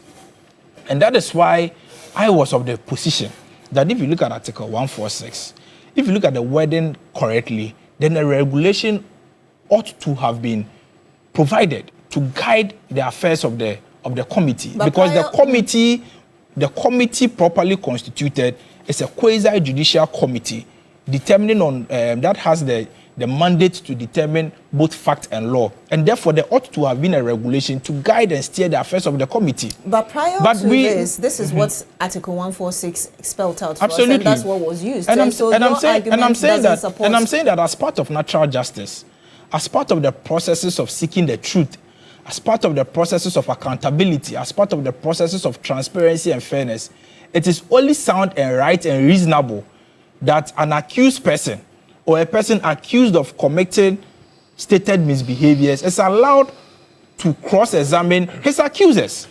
It's allowed to cross-examine his accusers. You don't hold the removal, the committee sitting of a removal of a Chief Justice at a national security installation close to where the Chief Justice uncle was murdered and buried. You don't do that. When you do that, you are doing what they call psychological ops. You are psychologically manipulating the thinking of the person. What people describe as mind fuckery. That is what they did to the Chief Justice. That is what they did to the Chief Justice. They didn't think so. You see, it is even an embarrassment that this matter got to the ECOWAS court. It's an embarrassment. I think that it's a total embarrassment. But then again, I mean, the president has decided to do what he wanted to do.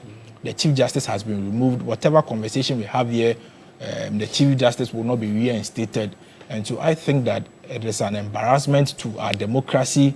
It is something that should never happen. It's an assault on rule of law and constitutionalism. Let us not embrace these acts of constitutional terrorism and constitutional lawlessness, using the law, manipulating the law to favor a certain political agenda. Let us not encourage these acts, because these acts have the tendency of destroying the very democracy that we enjoy in this country. And so the removal of Madam Gertrude Tokuno was grounded in politics. It was a politically orchestrated agenda which was executed diligently under the guise of following the constitutional process. You say that this was politically motivated and she was removed because she was perceived as being NPP. But those who criticize her and support this process also argue that her actions and inactions prior to the petitions coming for her removal proved that she was doing another party's bidding. For instance, the issue about the 4 MPs in Parliament,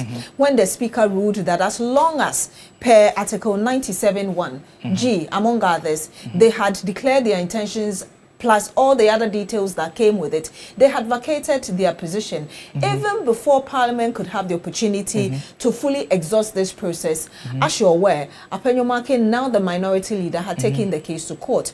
And immediately the CJ came in and ruled that it was only the Supreme Court that had the exclusive right of interpreting the Constitution, and said that the Speaker of Parliament had no right within its own parliamentary executive. You do not think that those who say that she herself had proved herself political, leading to her removal, all right? What is the job of the CJ, if I should ask you? Do you know the job of the CJ? Go ahead and make your point. The CJ has 2 duties as the Chief Justice. One, the first duty is an administrative duty that has to do with empaneling and other things. The second duty is that she herself is a justice of the Supreme Court. And so you agree with that decision? Let me make my point. You've asked me a question respectfully. Go ahead. And the second duty as a justice of the Supreme Court is to administer justice. Now, we all know it's a matter of law and fact that when it comes to the interpretation of the Constitution, it's the sole jurisdiction of the Supreme Court. Even the High Court does not have the power, or the Court of Appeal does not have the power or the powers to interpret any provision of the Constitution. And so, from what you have said, that the Speaker of Parliament sought to interpret provisions of the Constitution. That is not the job of the Speaker of Parliament. He wasn't interpreting, and you said the Speaker of Parliament was interpreting the Constitution, and that is why the learned Honorable Afenyo Makin invoked the jurisdiction of the Supreme Court. You just said that, and I'm saying that when it comes to matters of interpreting the Constitution, it's at the sole jurisdiction of the Supreme Court. Let me bring you clarity. So I do not think that. Let me bring you clarity. I'm saying that the Supreme Court said what the Speaker did was indicative of he interpreting the Constitution, and that it was not his place to do so. So does the Supreme Court not have the powers to checkmate the Speaker of Parliament? What does the principle of separation of powers dictate? Does the Supreme Court not have the power? Did Madame Gertrude Tokuno act in excess of the powers conferred on the court? She didn't. And so what are we talking about here? What are we talking about Please here? What we are what happened regarding the removal of Madame Gertrude Isaba Tokuno was something that was not proper. It's not something that we should embrace as Ghanaians. It's not something that we should embrace as practitioners of democracy. And so, to land, I think that what happened was constitutional terrorism. What happened was politically orchestrated. And I will say this and say it again, that it is one of the cardinal sins of the NDC, because the NDC, in fact, I am not surprised about what they did to Gertrude Tokuno. They have their record. The PNDC have their record on how they treat judges. And so it is a record that is associated with the NDC. And so if they constitutionally manipulate provisions of the law to remove the CJ, it is no news. Yesterday, they decided to use their arms and weapons to terrorize members of the judiciary. Today, they are using the constitution, manipulate provisions to terrorize the Chief Justice. And so it is something that is associated to the political party NDC. But the point is very fundamental, that the removal of Madame Gertrude Tokuno was shrouded in politics. It was politics and not law. Simple as that. The point of what happened in Parliament as regards the 4 MPs and even the Supreme Court coming in is grounded in Article 99(1), which talks about the High Court shall have jurisdiction to hear and determine any question whether a person has been validly elected as a member of Parliament or the seat of a member has become vacant, which was one of the things. And then a person has been validly elected. Okay, so that's for the Speaker, which was one of the things used by the Speaker in determining or coming to his conclusions, and eventually the CJ coming in. But perhaps before I come to you, the Honourable, I want to get your thoughts as well as a lawyer based on the arguments that Mr. Botchwey is making.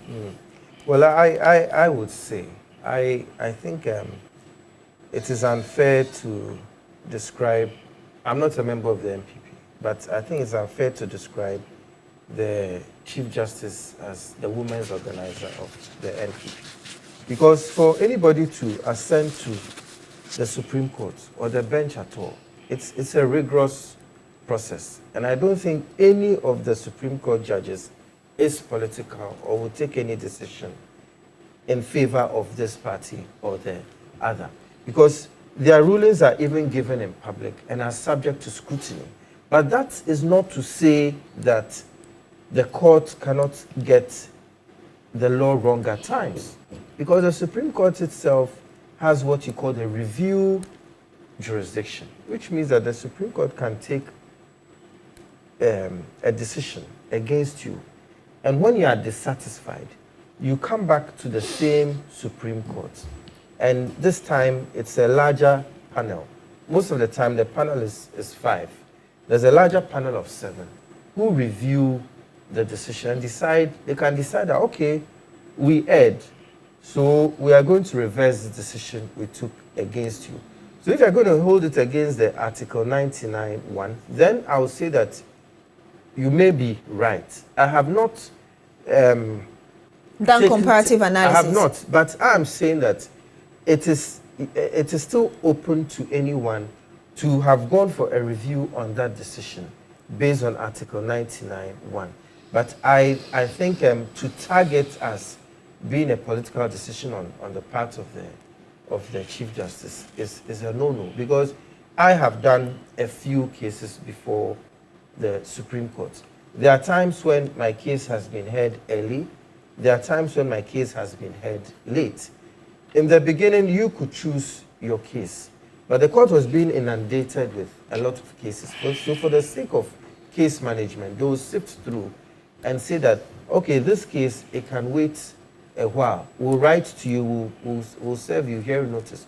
And there were times when some of my cases were heard quite early, times when it was heard late. And these were not political cases at all. Are you arguing in as regards to what Mr. Butcher yes, said so earlier about exactly. whether or not her case was accommodated here? Exactly. So I'm arguing as to what I know from the law and from practice as a legal practitioner.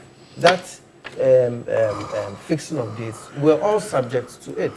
Majority of these cases I'm talking about were even land cases which were between private individuals. There was no political element. They are administrative decisions. They are administrative decisions. So I would say that to tag any of her decisions as political is unfair. But to say that some of those decisions may have been made in error are fair, because the Supreme Court itself, within the Supreme Court's rules, admits that there are times when the Supreme Court can get it wrong, and then you come for a review. So the point, if I get you correctly, you're making is that the CJ deciding to come in because she felt that the Supreme Court had the exclusive interpretation, and also the argument about Article 99(1) could be interpreted based on understandings, and eventually concluded that the Supreme Court was wrong or right. That's the point you're making. Exactly. Honorable, I want to come to you on some of the points that Mr. Butcher made earlier as well. Well, and thank you so much. And I'm happy you took him on some of the issues. You see, every day, courts throw out cases. And so the fact that at one point in time, Justice Arabatokunu took a matter to court and it was thrown out, doesn't make a case any different. Every day, applications are being thrown out, day in, day out. You understand? Now, Bojo is saying that we should not introduce judiciary into our politics. Today, as we speak, Abroye is calling judges politicians. The same people who are telling us today that we should not introduce our judges into politics, that it is an institution that should be held sacrosanct. Today, their regional chairman is calling judges politicians.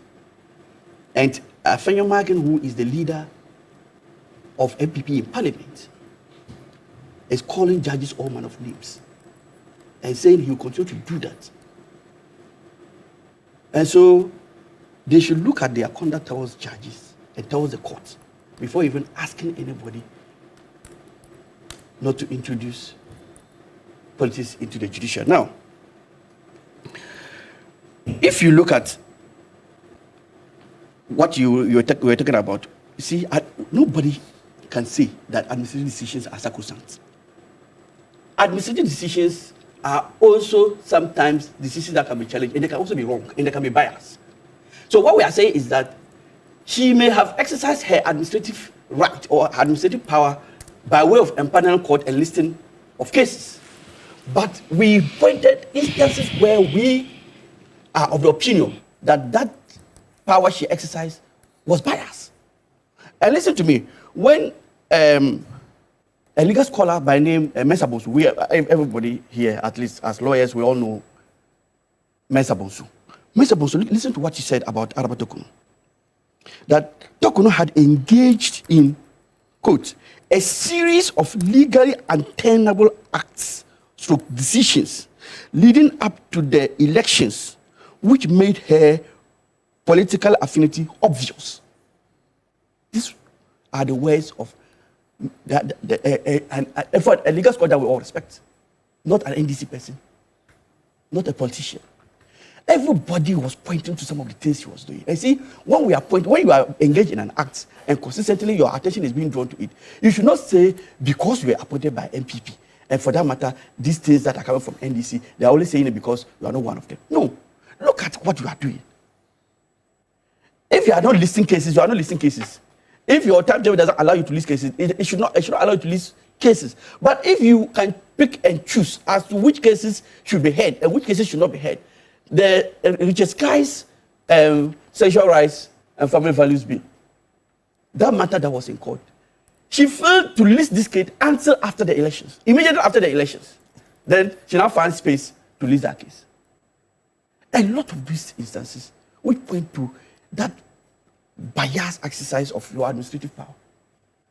And if the panel has come to a conclusion that these conducts of yours point to misbehavior, and that your other conduct of writing to the president to appoint 5 justices of the Supreme Court is also a matter of incompetence, so marks of incompetence. You should not say we are saying it because we are NDC. These are things that were glaring. In fact, if Justice Arawatikun had not done any of these things, we couldn't have put them on her. But she was engaged in these things, and they were pointed out. And the panel came into agreement. If the panel had come to the conclusion that these acts do not amount to a stated misbehavior, so be it. The president would have gone ahead, because the president is mandated to pass on. The president is not allowed to change the decision of the panel. The president only communicated the decision of the panel to the generator of the populace. And so, and then Bocho also talked about the issue of prima facie and that cross-examination. And he likened it to the practice we have in our criminal jurisprudence, where before even a prima facie case is established, the accused is allowed to cross-examine. I think I talked about the process in Article 146. Yeah, he brought it up, and that's what I just have to address that one.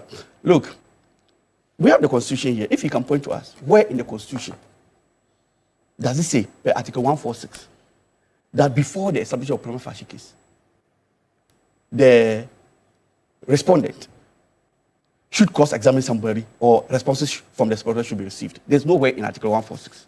You can read it. And in any case, at that level, who does she even cross-examine? Because the matter has not been given to a committee which she will be appearing before. It is still at the Council of State. Does she have to now come to Council of State to cross-examine who? So that level is still premature. That's why I'm saying that it's a filtering stage, which is the same position that the ECOWAS Commission also came to. ECOWAS Court came to. That stage is not a judicial stage, it's a filtering stage. It is only after the establishment of the prima facie that you will now be given the opportunity to respond, appear, cross-examine people. But before then, you do not have the power to cross. Who are you going to cross-examine? Because you are not being allowed per Article 140 to appear before Council of State. You understand? And at that stage, the matter is with Council of State. It is only when it comes to the commission or the committee that you can appear and then do it. And you are not denied that opportunity. I want to move to. So we are here now. I want to move to the NACOC issue. At what stage? What you are saying is at what stage was she denied? So the point I was making. No, you see, we have. No, but allow me to explain. No, that's my time. Okay, finish. You had your time. With your presentation. Okay, we had a situation where she challenged. She one of her reliefs was the fact that she was not given fair trial at the ECOWAS court. She was thrown out on that relief. You are sitting here to tell Ghanaians that the ECOWAS court did not listen to her on that. So what are you telling Ghanaians? You can go ahead. Thank you. Now, the point I was making regarding the prima facie case is that on my way here, I heard Honorable clearly say that the president was not mandated to send a copy of the petition to the CJ for her comment. However, the president did so. Honorable, did you say that? You read to me where it says he has to do that. Honorable, I'm saying, did you say that? I did, and Correct. It's based on the law. Correct, that's fine. You yourself, Honorable, you are contradicting yourself here. Okay.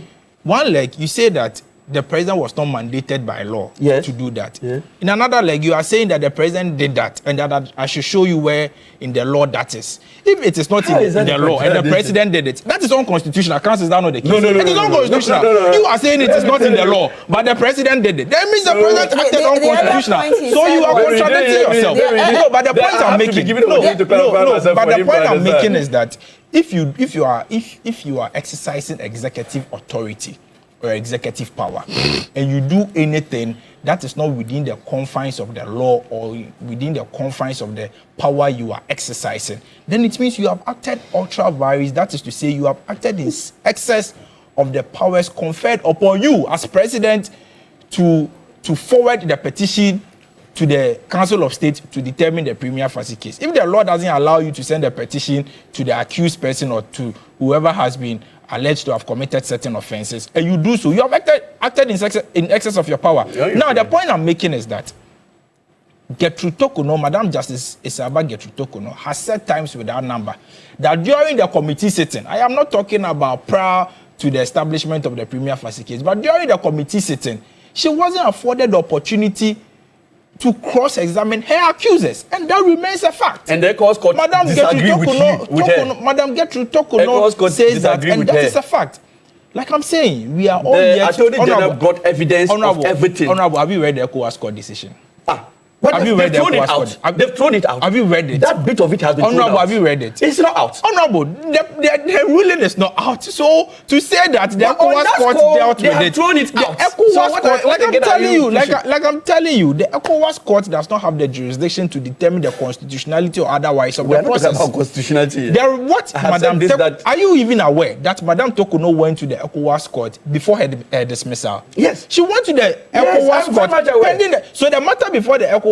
And let me tell you, and let me add this to I was quiet when you were speaking. Honorable, when you do this, the engagement will not be exciting. I'll come to you for your final point. You're an honorable member of parliament. You know that I'm not a member of parliament, but on the floor of parliament, you indulge your colleagues. Honorable, respectfully, indulge me. Honorable, render with the courtesy to render your colleagues. I beg you. I'll come to him. And so the point I'm making is that Madam Gertrude Tokuno was not afforded the opportunity to ask her accusers fundamental questions regarding their own petition. She wasn't afforded the opportunity. Number two, Madam Gertrude Tokuno went to the ECOWAS court on human rights grounds. She didn't go to the ECOWAS court for the ECOWAS court to determine the constitutionality or otherwise of her removal. Number three, it remains a fundamental point that Madam Gertrude Tokuno was not treated fairly right from the onset of the process. Number five, the point remains a fact that the removal or the sequence of events leading to the removal of Madam Gertrude Tokuno creates but one irresistible impression that the entire removal was shrouded in politics and not law. The removal was grounded in politics and not law. Number six, the removal of Madam Gertrude Tokuno is an act that amounts to constitutional terrorism. It is a fact that the government of the day manipulated provisions of the constitution in order to achieve their political agenda. And so all these things that I'm saying, Honorable cannot dispute any of them. And it is also a fact that the committee held their sittings at a national security installation instead of a judicial installation. The court complex have so many conference rooms. The Supreme Court building have so many conference rooms. They couldn't get any proper place to hold the committee sitting to remove the CJ. Other than a national security installation. But just what was the purpose of it? To intimidate the Chief Justice or what? The ECOWAS court did not agree that she was treated unfairly. But I want to give you, Honorable Fatao, your final thoughts on, because you were trying to come in. What is...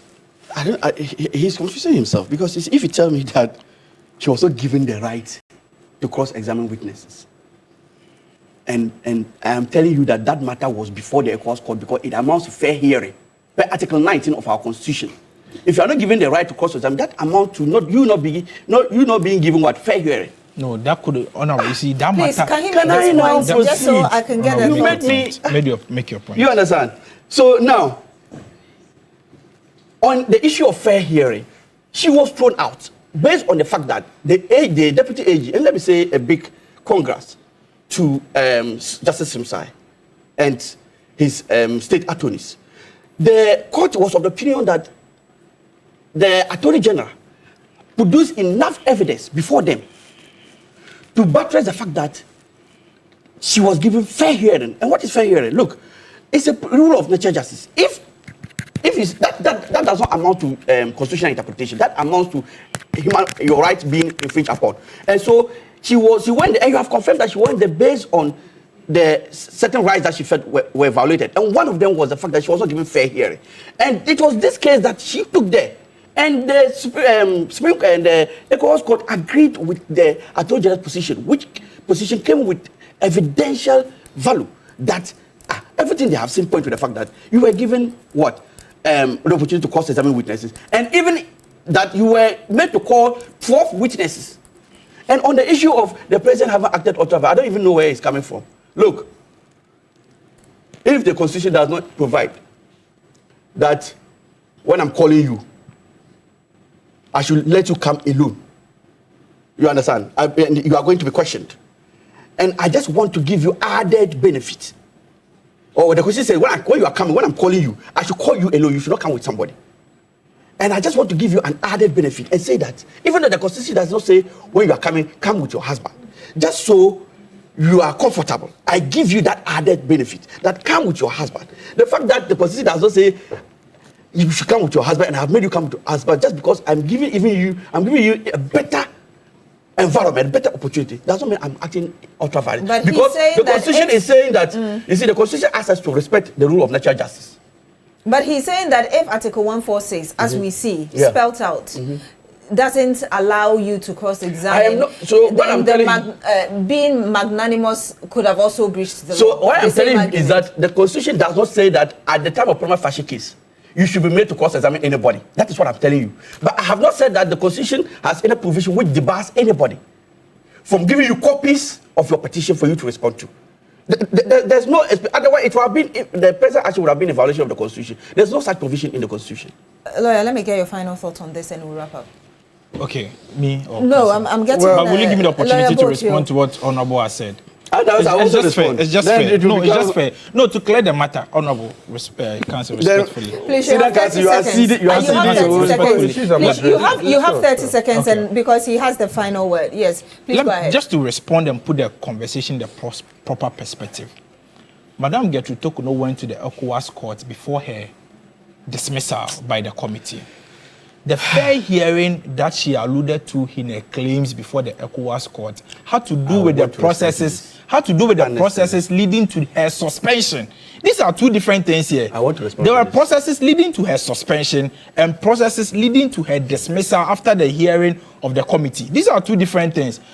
It couldn't have been the case that Madam Gertrude Tokuno went to the ECOWAS court because of her dismissal after the committee's work, because she was in the ECOWAS court while the committee were also doing their job. So it couldn't have been. It couldn't have been the case. You know that? I was quiet. Honorable should please, if you could wrap up in your 30 seconds.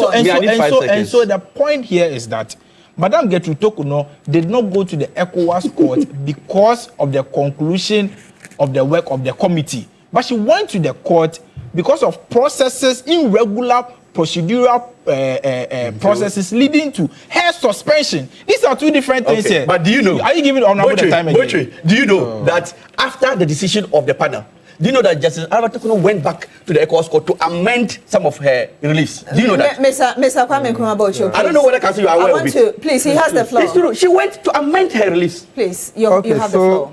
I would say that it is good Justice Tokuno went to the ECOWAS court because these court cases, even when they do not involve us, they help to regulate society and to also help us all navigate, the law. All in all, I think that this case has brought clarity to Article 146. It makes it easier to decide what to do about the Constitutional Review Committee's recommendations. Also, it sets clear boundaries for the jurisdiction, the human rights jurisdiction of the ECOWAS court, which will guide other countries in West Africa who may want to take cases there. And also it brings some closure to Ghana's judiciary and the succession of the Chief Justice, Justice Bafuboni, because this is a decision that cannot be appealed. It cannot be appealed, and I would say that it is a definite legal conclusion regarding the whole issue about her removal. As sad as I feel it is for some of us who have been to her court. I started appearing before her when she was at the commercial court. I think that time was known as the Commercial Court A also. I've forgotten, somewhere many years ago. It's an unfortunate decision, but we all learn from it, and I wish her best. I wish her all the best in the future. I wish her all the best. Thank you very much, Mr. Kwame Nkrumah Botiu, who is a private legal practitioner. Thank you for joining us on the panel this morning. Also to you as well, Mr. Kwesi Botre, Secretary, MPP's Security and Defense Committee. Thank you very much for joining us, and of course to you as well, the Honorable Al-Hassan Fattah, Member of Parliament for Yendi and member of the NDC. Thank you as well for joining us on the panel. And well, that'll be it for the big issue this morning, but let me say that the big issue is sponsored by the University of Gold Coast. Whether you're aiming for a specialist MBA in marketing, communication, operations, supply chain, human resource management, finance, entrepreneurship, innovation, or business intelligence analytics, or you want to advance through our dual MBA or chartered manager MBA, University Gold Coast gives you options that match your vision. And if your next step is an MSc in international relations, communication, international marketing, international law, security diplomacy, accounting, finance, or human resource management, an LLM in international law, security diplomacy, or an MA in biblical studies, practical theology, the pathway is open. Apply today, because at University of Gold Coast, we make practical, flexible learning, flexible entry, and flexible payment. Study around your work and life, choose a route that fits your background, and pay in convenient installment. Your dream deserves structure. Your future deserves strategy. Your purpose deserves training. Apply now, www.ugc.edu.gh. You can call or WhatsApp now on 026-388-8555. University of Gold Coast, building leaders for the nations. Let me also say a big thank you to Modis Outlets on the Sprinters Road for my costume this morning. Stay with us. We're back with more.